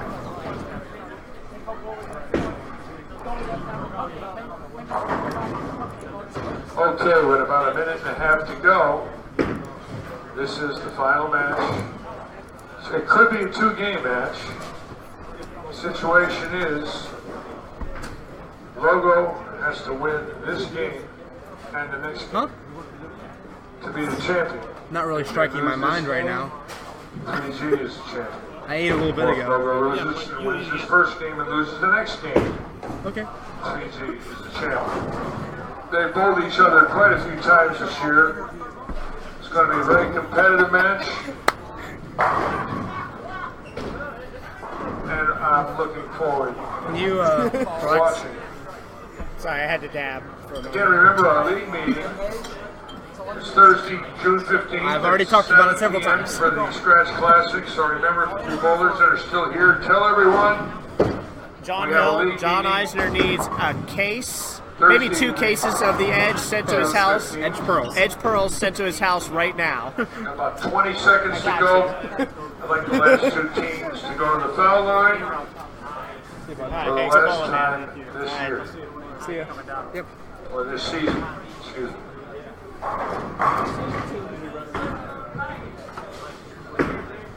Okay, bowlers, hold them up if you'll stand at the foul line now. And again, we've got the Logo team. Hey, Justin, stand up. Great tonight with push out. Jamie Murray bowling fantastic. Bobby Benton. Justin's a little short guy, so we asked him to stand up, but. And John Eisner. And of course, they're going to bowl 3G with Jerry Malidi, Les Sinclair, Larry Bissett, Justin Malik. Bowlers, shake hands, please, for the last time. Good luck to all of you. Have a great match. And may the best team win. All right? Your scoring units are on. How about a nice round of applause, ladies and gentlemen, for our last two finalists. Got some real good bowlers here. Good luck and good bowling, gentlemen. Yes, great bowling in the Queens, Amanda.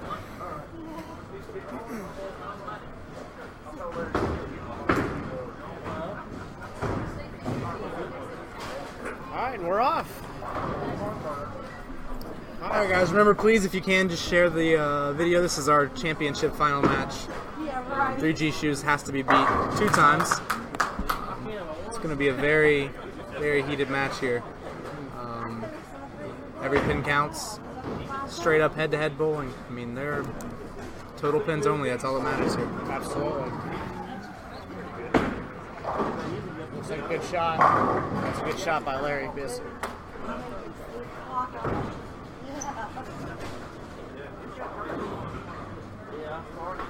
Eyes itching.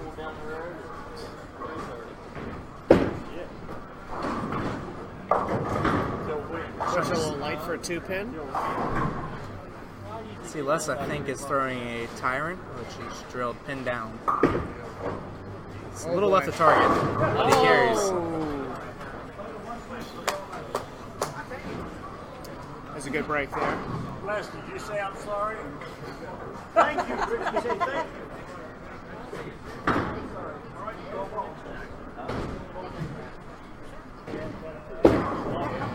Got to hook a little. All right. Spare for the butch. BJ Curtis. All right, I'm back. Welcome to the stream. Got the finals of Logo Infusion and 3G Shoes. Again, 3G has to be beat twice because they won 2 segments. It's a hypercell skid that Gary's throwing. A good shot there for a ring 10.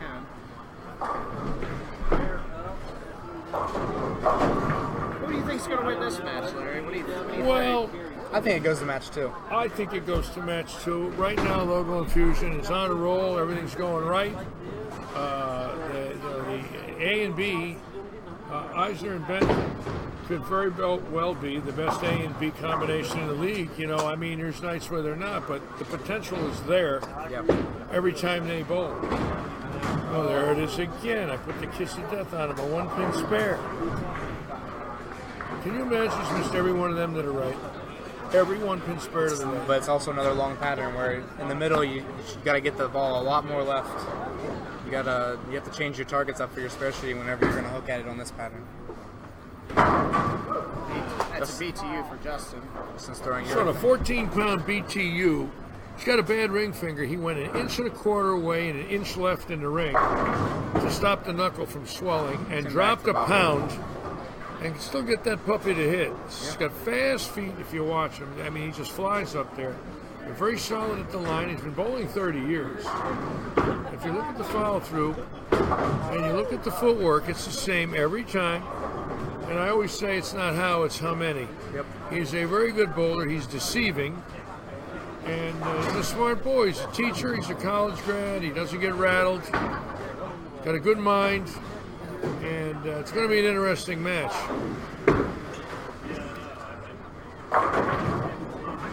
Jamie with another good shot. You know? Yeah. I'm proud of Jamie. Jamie's worked very hard this year. Bought a lot of equipment, tried some grip changes, and I know this means a lot to him, and I'm thrilled that he's bowling well. He needs it. He needs the confidence builder. Yep. Larry Bissett's the one that's fooled everybody, though, right here. I mean, he's throwing the ball so good all year. Better. How often do we see that? 65 years old, and he can hit his target. Believe me, he's from the old school. Do you know the history of his education? No. He's a chemical engineer. A chemical engineer. Yep. What, for Milan? He worked for Milan? I believe he's retired now, right, Chris? Yeah. Yeah. I think he graduated from WVU, correct? No, around Cleveland area. Okay. But yeah, he's extremely intelligent as well. We have a lot of smart people on the lanes here. He's used the Brunswick Mastermind most of the year, bowled very well with that ball. I like that ball. We sold a lot of those. Yep. Very good ball. We were saying earlier, Larry, this pattern played pretty easy, and I think it's going to come down to pin carry. The pocket's kind of given to you, but it's a matter of pin carry. Butch Young's throwing the ball pretty good tonight. It's the best I've seen him look. Yep. He's throwing it pretty good. I mean, he's had a few iron shots, but... This is the guy oh my here. God, he threw that pin. That's the guy there that is probably the most improved bowler in the league other than Eisner. Is Les Sinclair. Bowled 30 to 50 games a week for 36 weeks. Hi. Got a pin, lady. A little light for John. Ball just didn't make the corner. Is he still using the Edge Pro? Yes. Yeah. He's been using it the whole time, right? Yeah, I know. I think he needs. That ball's pretty smooth down lane for him. He probably needs something just a Can he little get bit that more. pin? Can he get that pin out of there? Yeah. What's his problem? Why ain't he getting it? He has to get it from the front, I think. No way. There he is. He got the arm. And then I got a little more comfortable playing that far. All right off the bat, this is a key shot for Benton. He's got to keep the match close. Yep. This is not a match you want to fall behind in. Good shot. Great shot. That's Bobby Benton. Boy, he's looking good. I haven't seen him throw the ball that good all year. You can see it off his hand. Clean as a whistle. I know he was, after his injury, he tweaked his grip a little bit with BJ Moore. Yeah. And he told me, he said he was having wrist pain even after he came back because he had an elbow injury is what he had. Yeah. And but when he came back to bowling, because of the changes in his hand, losing flexibility and so forth from not bowling, Yeah. he switched his span around. Now he's throwing the ball back to the way Bobby was throwing it. But his drift, he stopped drifting left. He's walking left, throwing right. He's all over the lane. It looks like he's straightened his approach out 6-7 inches straighter. Yeah. He's got his swinging line to his target a lot easier now. That's what it looks like to me, but then again, what do I know? I'm just an old man. Shot by Justin. Right? Yeah. Thanks a lot for the vote of confidence. I would never say that. Thank you but you meant it. In front of 40 other people. Oh, you do it to me every day. Why won't you do it now? 44 now. I mean, you're willing to do it in a pro shop. You may as well do it online. Well, Jamie Murray just made a comment on our thing. Yeah, it's hashtag 40 grit. Hi, Chris. That was a little left to target. That might be his first bad shot in a couple of games, and he's going to carry. No wonder why he drives an ambulance after that shot. My God. He missed the whole lane. What is he doing? Must have went with the ambulance so he can just turn the lights on so he can miss as many lanes as he wants. Six pin the flat gutter. That old man can hit what he's looking at. He doesn't have much of a rev rate, but I'll tell you right now, he can hit his target. Got a beautiful arm swing on him. Yep. It's a big shot for Butch if he can get it in the pocket here. That was like a beautiful shot. Look at Butch Young. My God, what happened? I think he got his brains beat in at Nationals. Came back and it's looking a little bit easier. I think he shot a 1580 at the South Point. Decided he better go back to the East Point.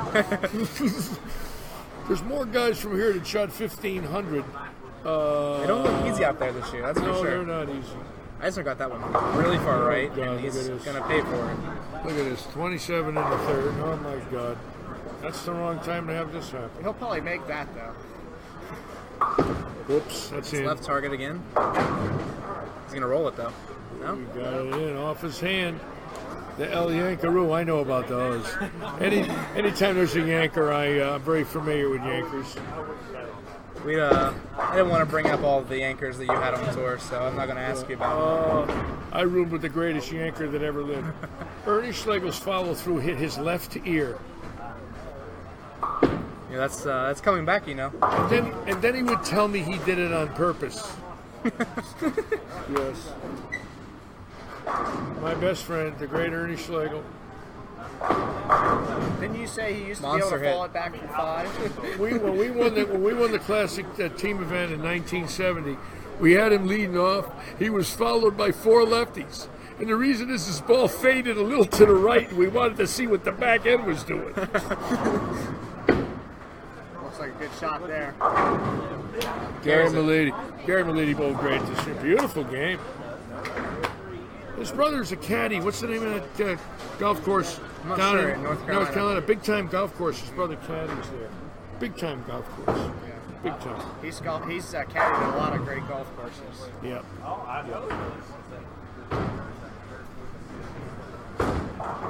Take a 20-pin lead here. There it is, off his hand. 6 pin in the flat gutter once again. That's the 14-pound placker. You can hear it plack a little bit. You know, there's a boy in Connecticut that's over 50. I don't know him well, but his name's Todd Lathrop, and he has footwork like Justin, extremely fast, throwing a 14-pound ball, and he's dominated NEBA the last couple of years, and he just missed the all events lead this year. He's second in all events. Wow. 14-pound ball, fast feet like Justin. I mean, fast feet. But the control at the bottom is there every single ball. And I watched Justin. I said, God, he throws it like Lathrop. Lathrop's tough. I think he's 2-time NEBA Bowler of the Year. And Split the 8-9. He is done, ladies and gentlemen. What happened to him? Is this the same He's guy? unconscious. Is this the same He's guy? He's unconscious on us.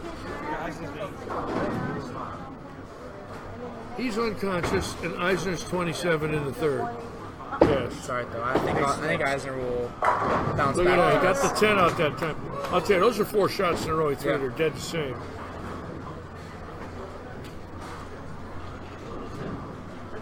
This is key here. This guy keeps it up. They got a shot. Yeah. Okay. He's carrying the team. Him and Murray are carrying the team, man. Well, Vinton's 3-bagger doesn't hurt them. Yeah, but they don't expect to be in the seat. That's a good shot again. Oh, we got it just a little right. Came over the top. The ball slid. I think that lane's a little tighter. There's been some back 10s and some 2-pins on that lane. It slid a little bit. Slid a little bit. How about that reverie, Larry? Is that 550? What do you think? I don't know what the rev rate is, but if he hits the pocket, the pins don't have a chance. And the carry here's not easy, and they fly all over the place when he throws the ball. Tough spare here. Got to hook a little. Nice spare. I tell you, 9 times out of 10, I'd rather shoot that one than the 310. I'd rather not shoot it at all. I'd rather strike. I don't want to leave anything.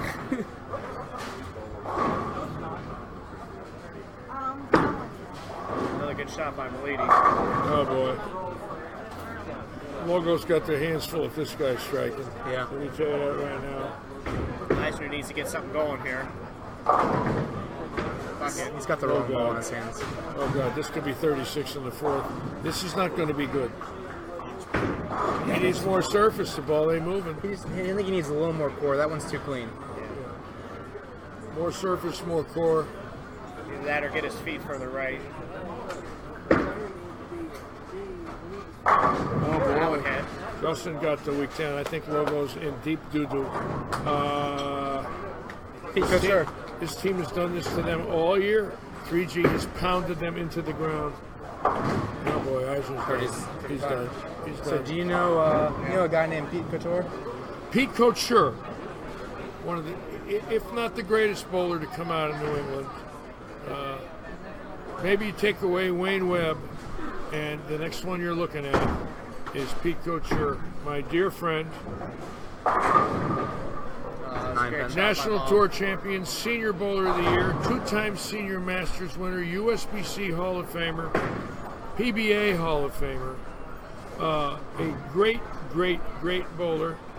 My teammate, we traveled together. And when I went to work for the PBA, Pete Couture took my pro shop in Windsor Locks, moved to my hometown. Yep. Became the house pro and a living legend. Larry, Bob just missed a single. There you go. You can't do it. 9 pin of all things. It's another 9 pin. I think you think the luck has run out, Larry. All I can tell you is this: if these guys double up here in the 5th and 6th, it's over. They ain't going to catch them. They're too loose. They've been beating them all year. Psychologically, they know they can beat them, and they're doing it again. And it's all mental, in the words of Earl Anthony. Yep. John's going to try a ball change. He's going to go to more core. Still shiny cover. Pretty good shot.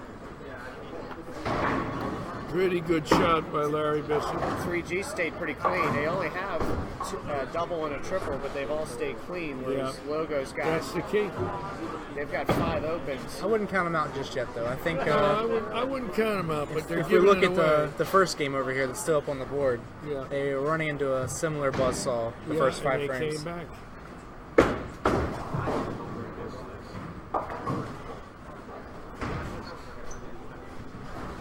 The big thing is I think everybody on the team's got it together. John just switches balls here, bigger core, and he's going to have a little more motion down lane. He's got to get some surface. The ball's got to read. He's so hard through the front. This ball just scoots right by. And if you'll notice, everything's a miss to the right. Every open is a miss to the right. See if Bushchon can give us a good shot here. Looks pretty good. Again. There you go. Got a 7 out.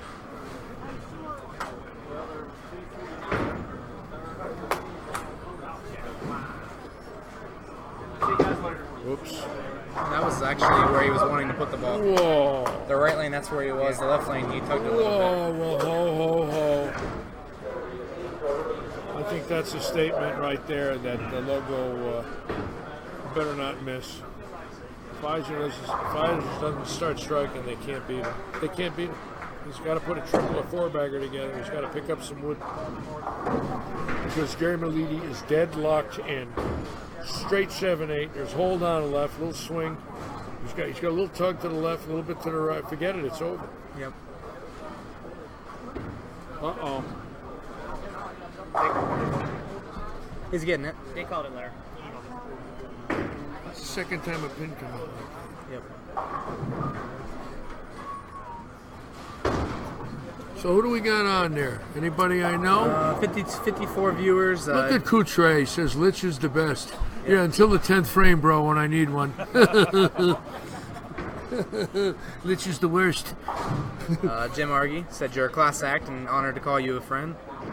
Jim Argy from Trade Center. Yep, Trade Center. Vicky Barnhart Coughlin from Maryland. That's a good shot again. Look at that. Oh boy, they're not beating him tonight. That could be 290. He did that. He's been doing that all year. Eisner change balls. Change balls. Gets earlier read. Looks like he decided to go with the Nirvana core with that pearl cover. I like that Nirvana. It's a very good ball. That ball. That's a good ball. See if Meatball can get the 10 out on this lane. I'm going to guess he throws a little more right. Ooh, that looks good, boy. Oh, trip the 4 for the meatball. Look at the meatball. Let's see what Bobby does here. Hour 5-5. That's the meatball, ladies and gentlemen. Bob just turned around. He pured it. And 5'4" of pure dynamite. Built like a meatball and loves them downstairs at Stefano's in our 5-star restaurant. Loves the meatball full of mozzarella. Hook. Great shot. There. At Jamie Murray. He actually looks like he knows what he's doing. That's the scariest part of all. You know that. If he has a good game here, he's going to have 700 for the last 3. I'm thrilled for him. He actually put up a pretty big 700. Larry, if there was an MVP award, you would give it to him today. I would give him the MVP award. For his last 2, he's sitting at 499. That's good. Oh, wow. 7. If you saw that one, the ball's a little high on the head pin, which leads to that 7 pin sometimes. What does he do for a living again, Jamie? What is he? Paramedic. Yeah. MVP, most valuable paramedic. That's right. Yes. Yes. It's another good shot by Bush. Again. That lane's just a little tighter. That lane is a little tighter. Get that little wobble. This house does that at 40 feet. You see it on a lot of panels. It goes whoop. Right lane, he can get it. He got it to shaking for a light mixer, but this lane it can't do that. Yeah. Hook.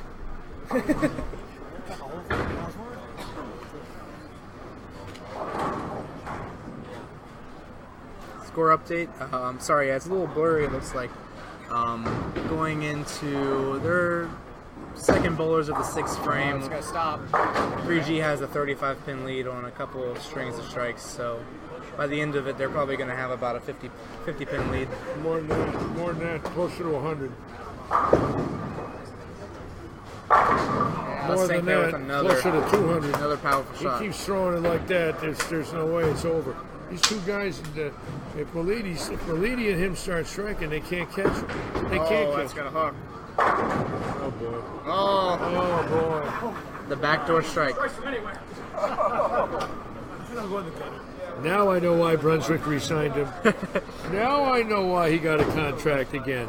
Out the freaking window, and he gets the domino. I got it. There's another one.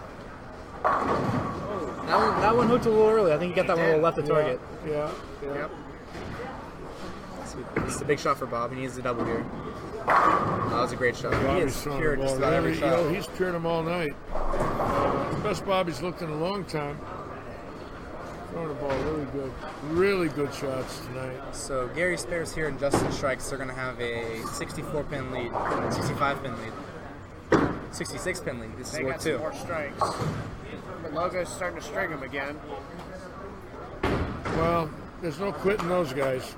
Yep. You know, regardless of what the score is, they're gonna give it all the gas they got.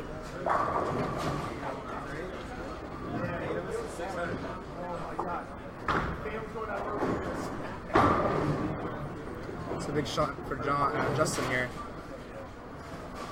He needs to keep the string going if he wants to keep his team above water. 10 pin. Great shot for a ring 10. Great shot. It's the only issue with the urethane balls on this longer pattern. Yeah. Just a little too much skid at the end. If he makes this spare, there's 6 frames clean. And I'm pretty sure he'll make it. He's a pretty good spare shooter. 6 frames clean for the money, that's what you're supposed to do. Yep.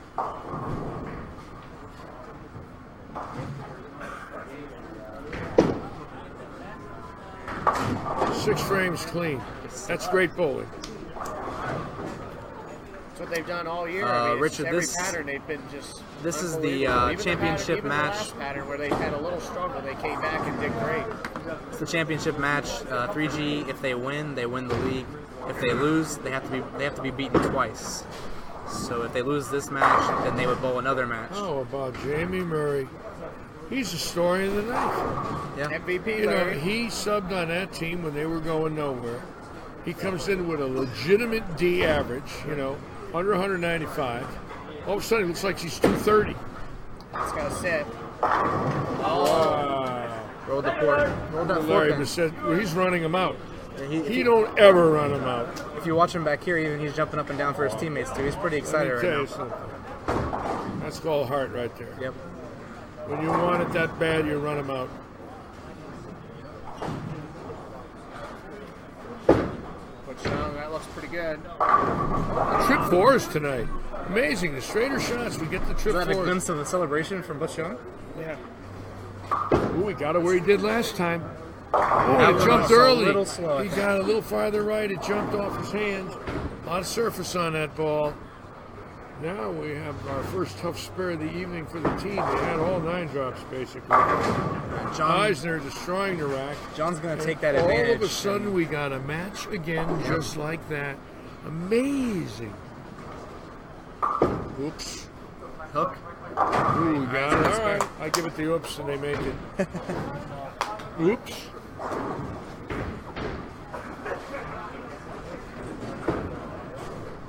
Another pure shot from Bobby. Wow, Bobby Benton. The only thing that stopped him from striking this is 1 9-pin.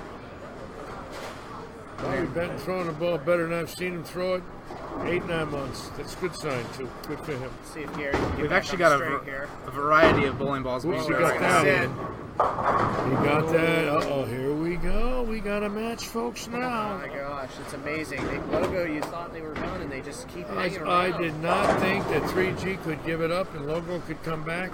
The domino strike for Eisner got him loose. All of a sudden, he's got a triple with the 4-2 into the 1.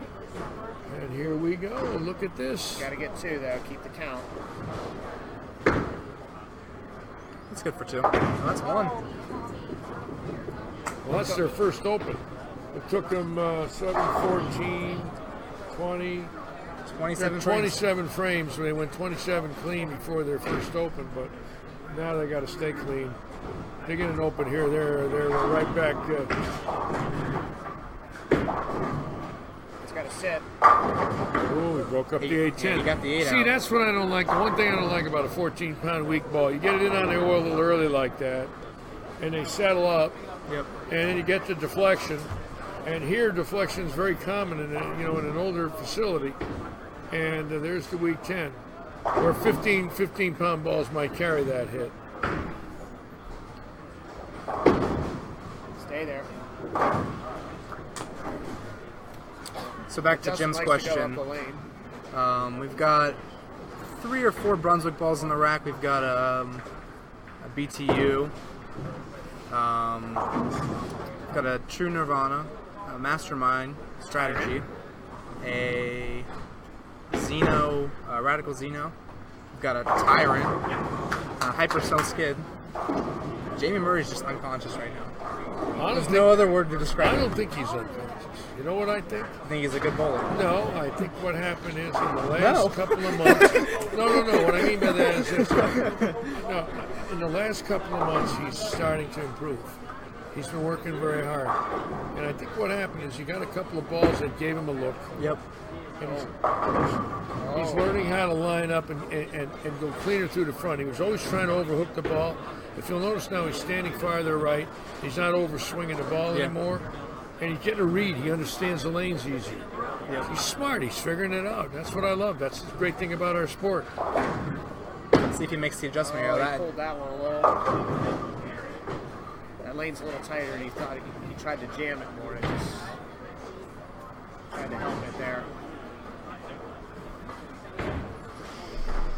They can't afford any mistakes now. No. 3G has got to stay clean because they're not striking. You start flagging spares, it's going to be the end of them. You don't see Larry Bissett missing a lot of spares, and that's a... He hit the 10 and it didn't go. Here we go. You see, I've said it all night. You can't do that. Yeah. Especially in this situation. Yep.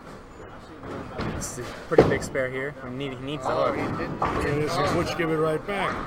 You got double misses. Neither should have happened. It's going to come down to the 10th frame. Logo Infusion actually can take the lead. That's a good shot there. I think he doesn't have enough revs. We ought to talk to him about getting a little more hand in the ball. I think we need to get him a glove so he can get some more tilt. He doesn't look strong at the release point. Looks like he's broken wrist hit. Eisner throwing pins. Eisner. It's a little different reaction. Throwing pins all over the place. You know, I never got a messenger in my life until I was 52. Well, you were left-handed and you threw rubber balls. What do you expect? I understand. We didn't know what messengers were. I remember I saw those were the little birds. They were pigeons. I saw a video of the first ever messenger. I bet you were there, weren't you? Who, Roth? No, I think there was one sooner than that. He's got a lay. Oh. He rolled the 8. Roth got messengers with yellow dots. That's when you knew. When you saw a guy get a messenger with a yellow dot, you knew he had a hand. Jim, this is a 46-foot pattern. Another pure shot from Bobby. He gets the 9-pin out that time, though. I've never seen Bobby concentrate this hard in my life. Well, they just got right back in the match, too. I did not think they could do it. They just closed the gap. I mean, Justin strikes here. They only have a 14-pin advantage. That's it. That was a good shot there. Now they have a 16-pin advantage. This one's worth 20 to Jamie. 30. This is the guy right here. This guy strikes here. If he strikes right here, he's telling him good luck. Terry Royer says, a messenger in Larry's day was the 5 taking out the 4. It's another good shot by Jamie. Yeah. Are you watching this? Terry Royer, yeah. It's unreal. It's amazing. But Jim, again, the length of the pattern is 46 feet. This is a match though. You got that in. What did I say? Got that just a little right there. He can't afford to miss this one. If he misses this one, yep. He's going to have nightmares tonight, believe me. Well, we still have another match if they do lose. It's got a hook. What did Terry Rohrer just say? I want to read that again. He said a messenger in Larry's day was the 5 taking out the 4. The 5 taking out the 4. Thank you, Haas. You know, I was rooting for you in the Indiana State Tournament where you shot 3,400. Thanks a lot. Oops. Right. No, he's going to make that one. Terry, to answer your first question, yes, we talked about it earlier on today with my victory. So, what's that? Terry was asking. He wanted to know if we mentioned B-Rob's victory. Yes, we did mention B-Rob's victory. Huge. And we mentioned Terry and Wes Pye and Corey Hoffman and Brian going to two-handed. Looks good. And how thrilled we were here in Morgantown to have our first PBA champion. This is a very important shot right here. We're thrilled that Brian won, Terry. We're thrilled. John needs to relax and make this spare. It's extremely important. And he missed it. Another one, Pinner. He's missed 5 spares this game. That's unbelievable. They're still not completely out of it. They got 2 frames to go. Gary's coming off an open on this left lane. See if he made an adjustment or if he's going to make a bigger shot. That's a good shot there. Looks good. That's a good shot there. That's where we belong. 7-8, Little League, 10-8. Boy, this went back and forth. Now they're in trouble. Bobby Benton says, not yet. Yep. It ain't yours yet. Yep, they still have advantage going into this next frame. Justin needs this one to keep his team close.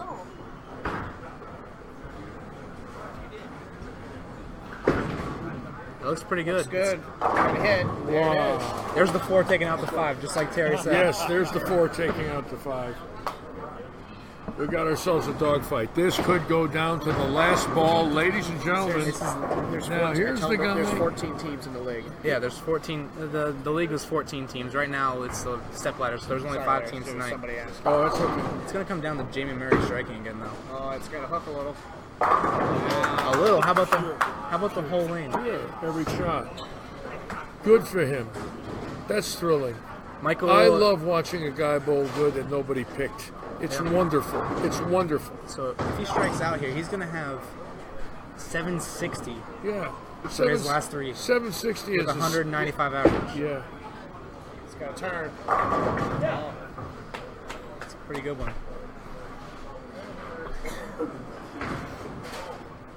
Strikes here, I'll tell you what.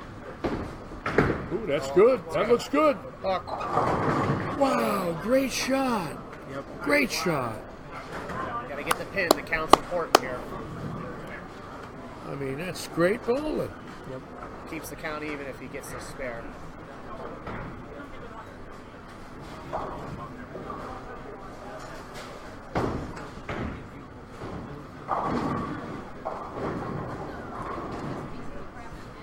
It's a good match, boys.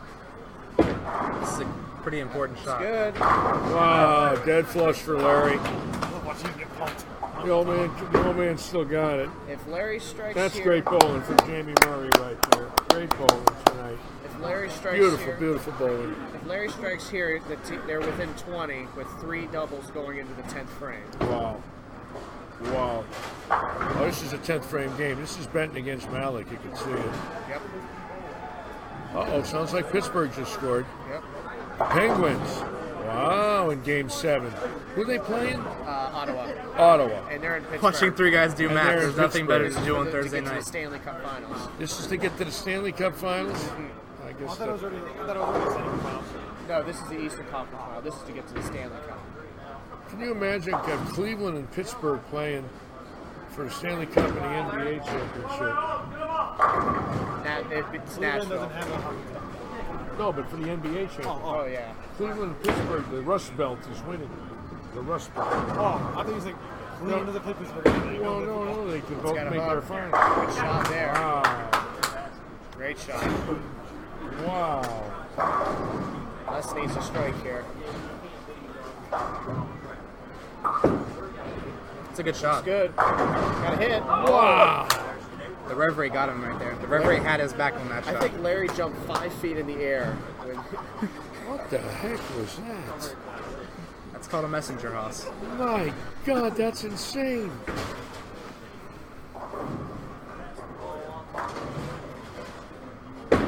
Michael. That looks good again. Michael, those are big shots. Those are big shots. You know, when I was a kid, the only messenger I ever got was from Western Union. I'm serious. They'd send you a telegram and let you know you owed money. Oh. Wow.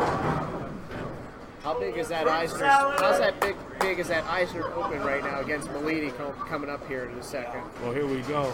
This is going down to this is going right down to the end here. Right now, it's a 11-pin lead for Logo right now, guys. 11, with Meliti working on a strike, so he can get cut to 1. Yeah, Meliti's working on a double, and Eisner's on an open right now. Good So ball. You got a good 8. Excellent bowling. if Les strikes here, he'll get the pin count back. Yeah. So it'll be 9. So if Meliti strikes and gets 9, they would be tied. Oh my God. Malik.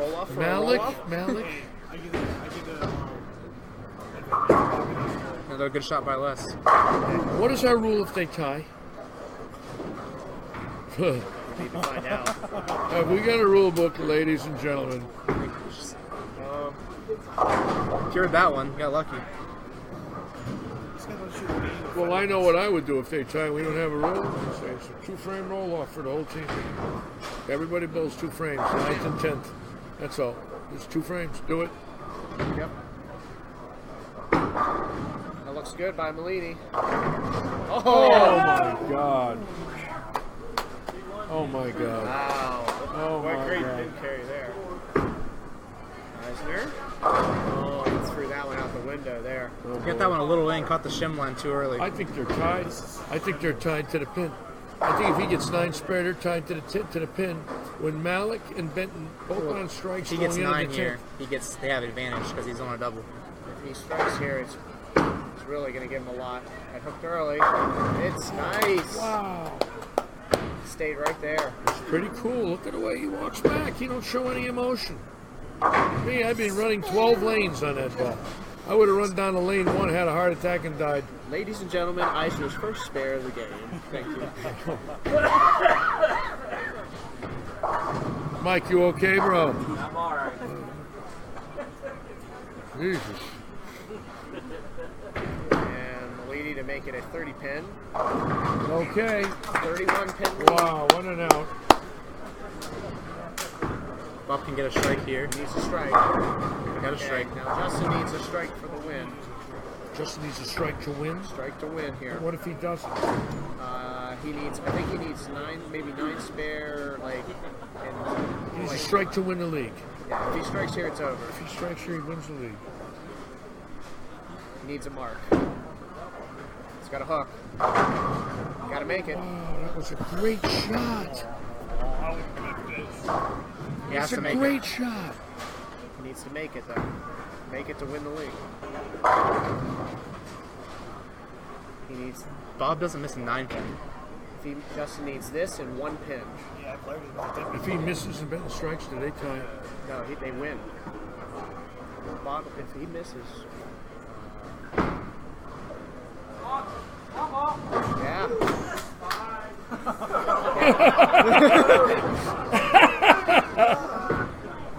Let me see the score here. It's over now. Let me It's see. over. They're at 900. It's over. 3G Wow. has won the league. Wow, what a game. What a game. Logo shot 900 and lost. Wow. Great finish. It's going to be, they're going to lose by 11 by shooting 900. Wow.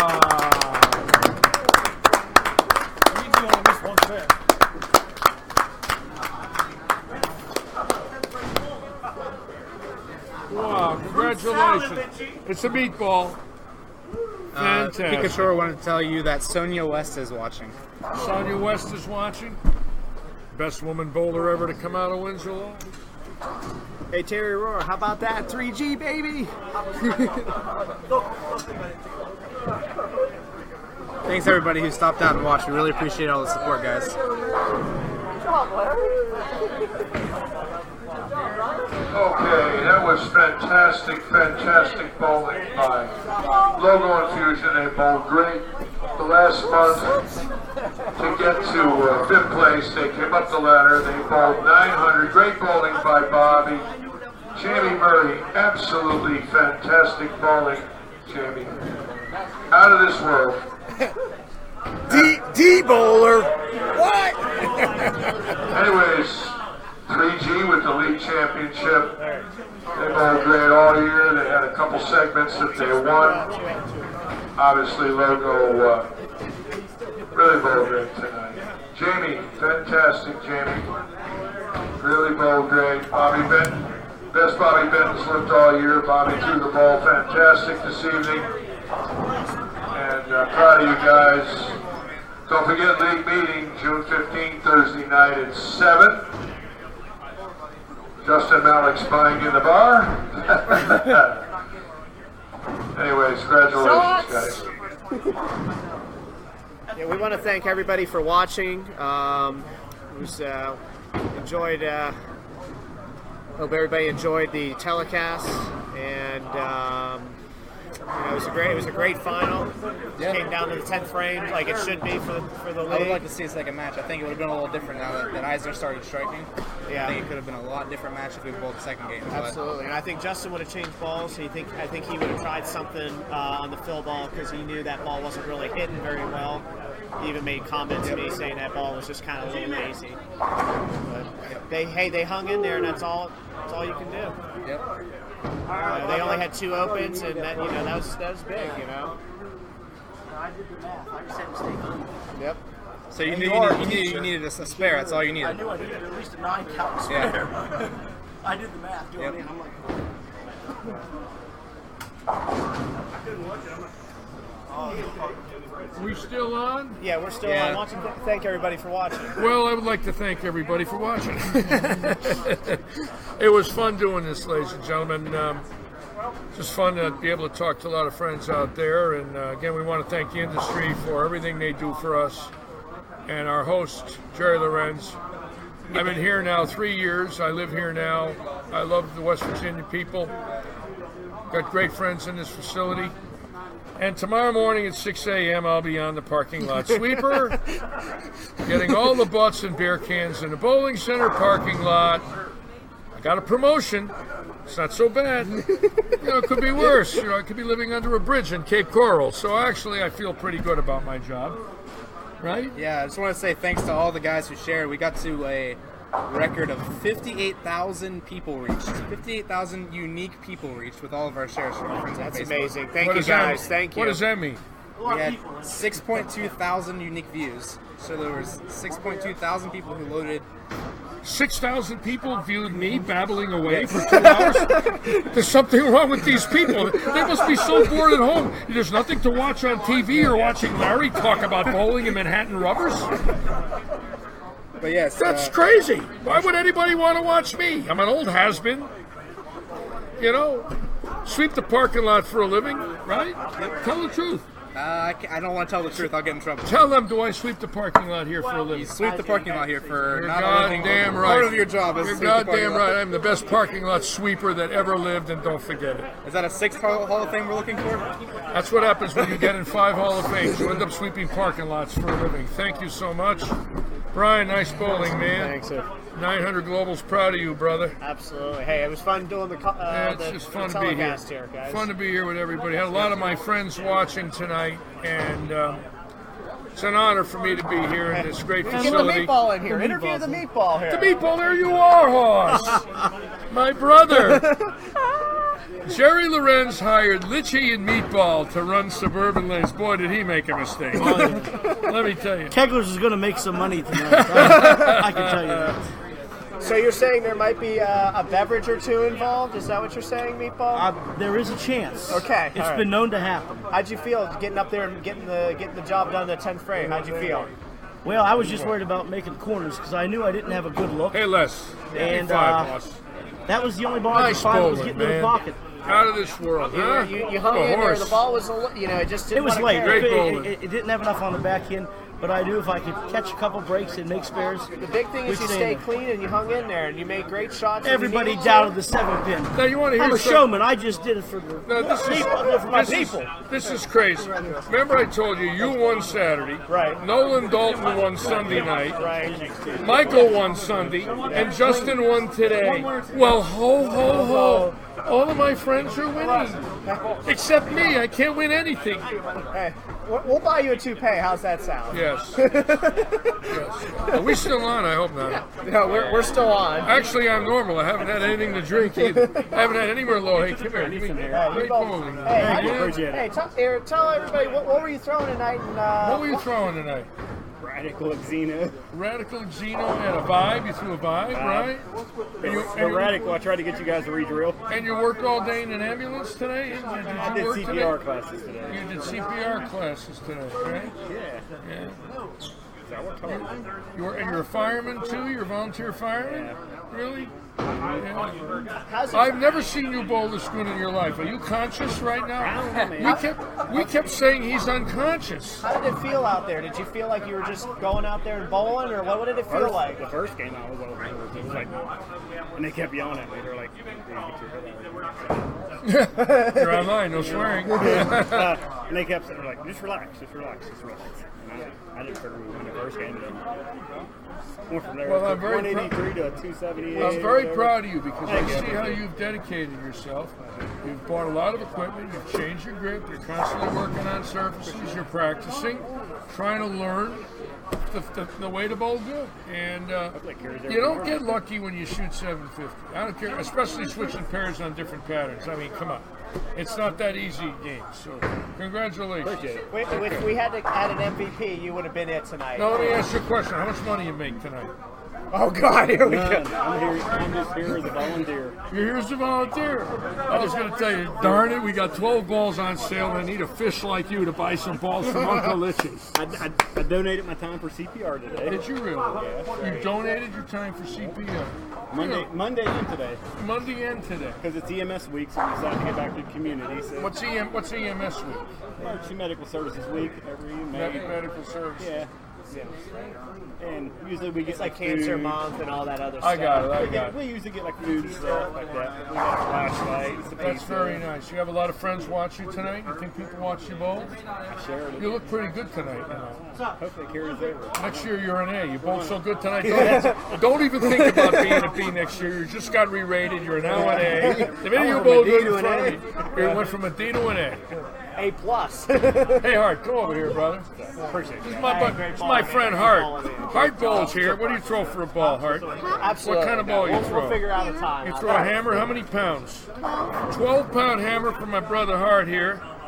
What are you averaging there, brother? Like 150s. 150s, give me 5. How old are you? 10. 155. It says, What? Jerry says, congrats to 3G. Nice job, Justin. And Terry Rohrer says, start a tab. I will come collect my drink soon. That's funny. Terry Rohr's a wonderful man. Boy, the industry's got some great people, some wonderful friends that we have here in Morgantown that have done so much for us. So you bowled 150. Yeah. Average. What'd you use and tonight? you're a 10. You know you're online now, and a lot of people are watching me because I'm famous. But now you're famous because you're with me. Yeah. What do you think about that? You want to be famous? Cool. Yeah. You want to keep bowling? Yeah. You better keep bowling. Give me 5. Everything good? Let me see the hair. Let me see what you look like tonight. Take the hat off. How many girls are chasing you around? How many? Got any dates? Yeah. Girls asking you out? No. No. I asked the girl. Oh, you asked the girls out. Okay. You know, the last time I had a date, Clinton was president. But don't worry, I still have a chance. Don't laugh, Brian. It's not funny. I didn't say anything, Larry. Brian's laughing. Why did they laugh? We just love you, Larry. Yeah. It's very Yeah, you love me, all right. Sure you love me. God help me. He loves me. Oh, by the way. Here, you want me to give you a hug, Larry? No, please. Please don't think you're my date. Don't do that to me. I'll be in trouble. All right, anyways, good to see you there, my brother. You going to bowl this weekend? Going to do a little glow bowling tomorrow night here? I'm going on the Friday League and the Adult Youth League. Oh, Friday night and Adult Youth League? Yeah. Good, I'll watch you bowl Sunday night in the Adult Youth League. Okay. All right, you ready? Give me 5. Nice to see you, Hart. Nice to see you too, Eric. Take care there, brother. Again, thanks to all the fans out there and everybody watching. We really appreciate it. Hope you guys enjoyed it. Hope you enjoyed Larry's stories. I don't have any stories. I'm an old man, no memory anymore, no hair, no money, no dates. I live in a parking lot next to a dumpster. Oh, God. I have a horrible, miserable life. No, I'm so lucky to be here. I can't add it up. I can't begin to say what a wonderful place to work with wonderful people. Very fortunate man. Very fortunate. Oh, yeah. Hey, Brandon, do you want us to end the video? Are we done with this, Brandon? Okay. Okay, give me my paycheck. How much do I get for this? Yeah, 3/4 of what I made. All right.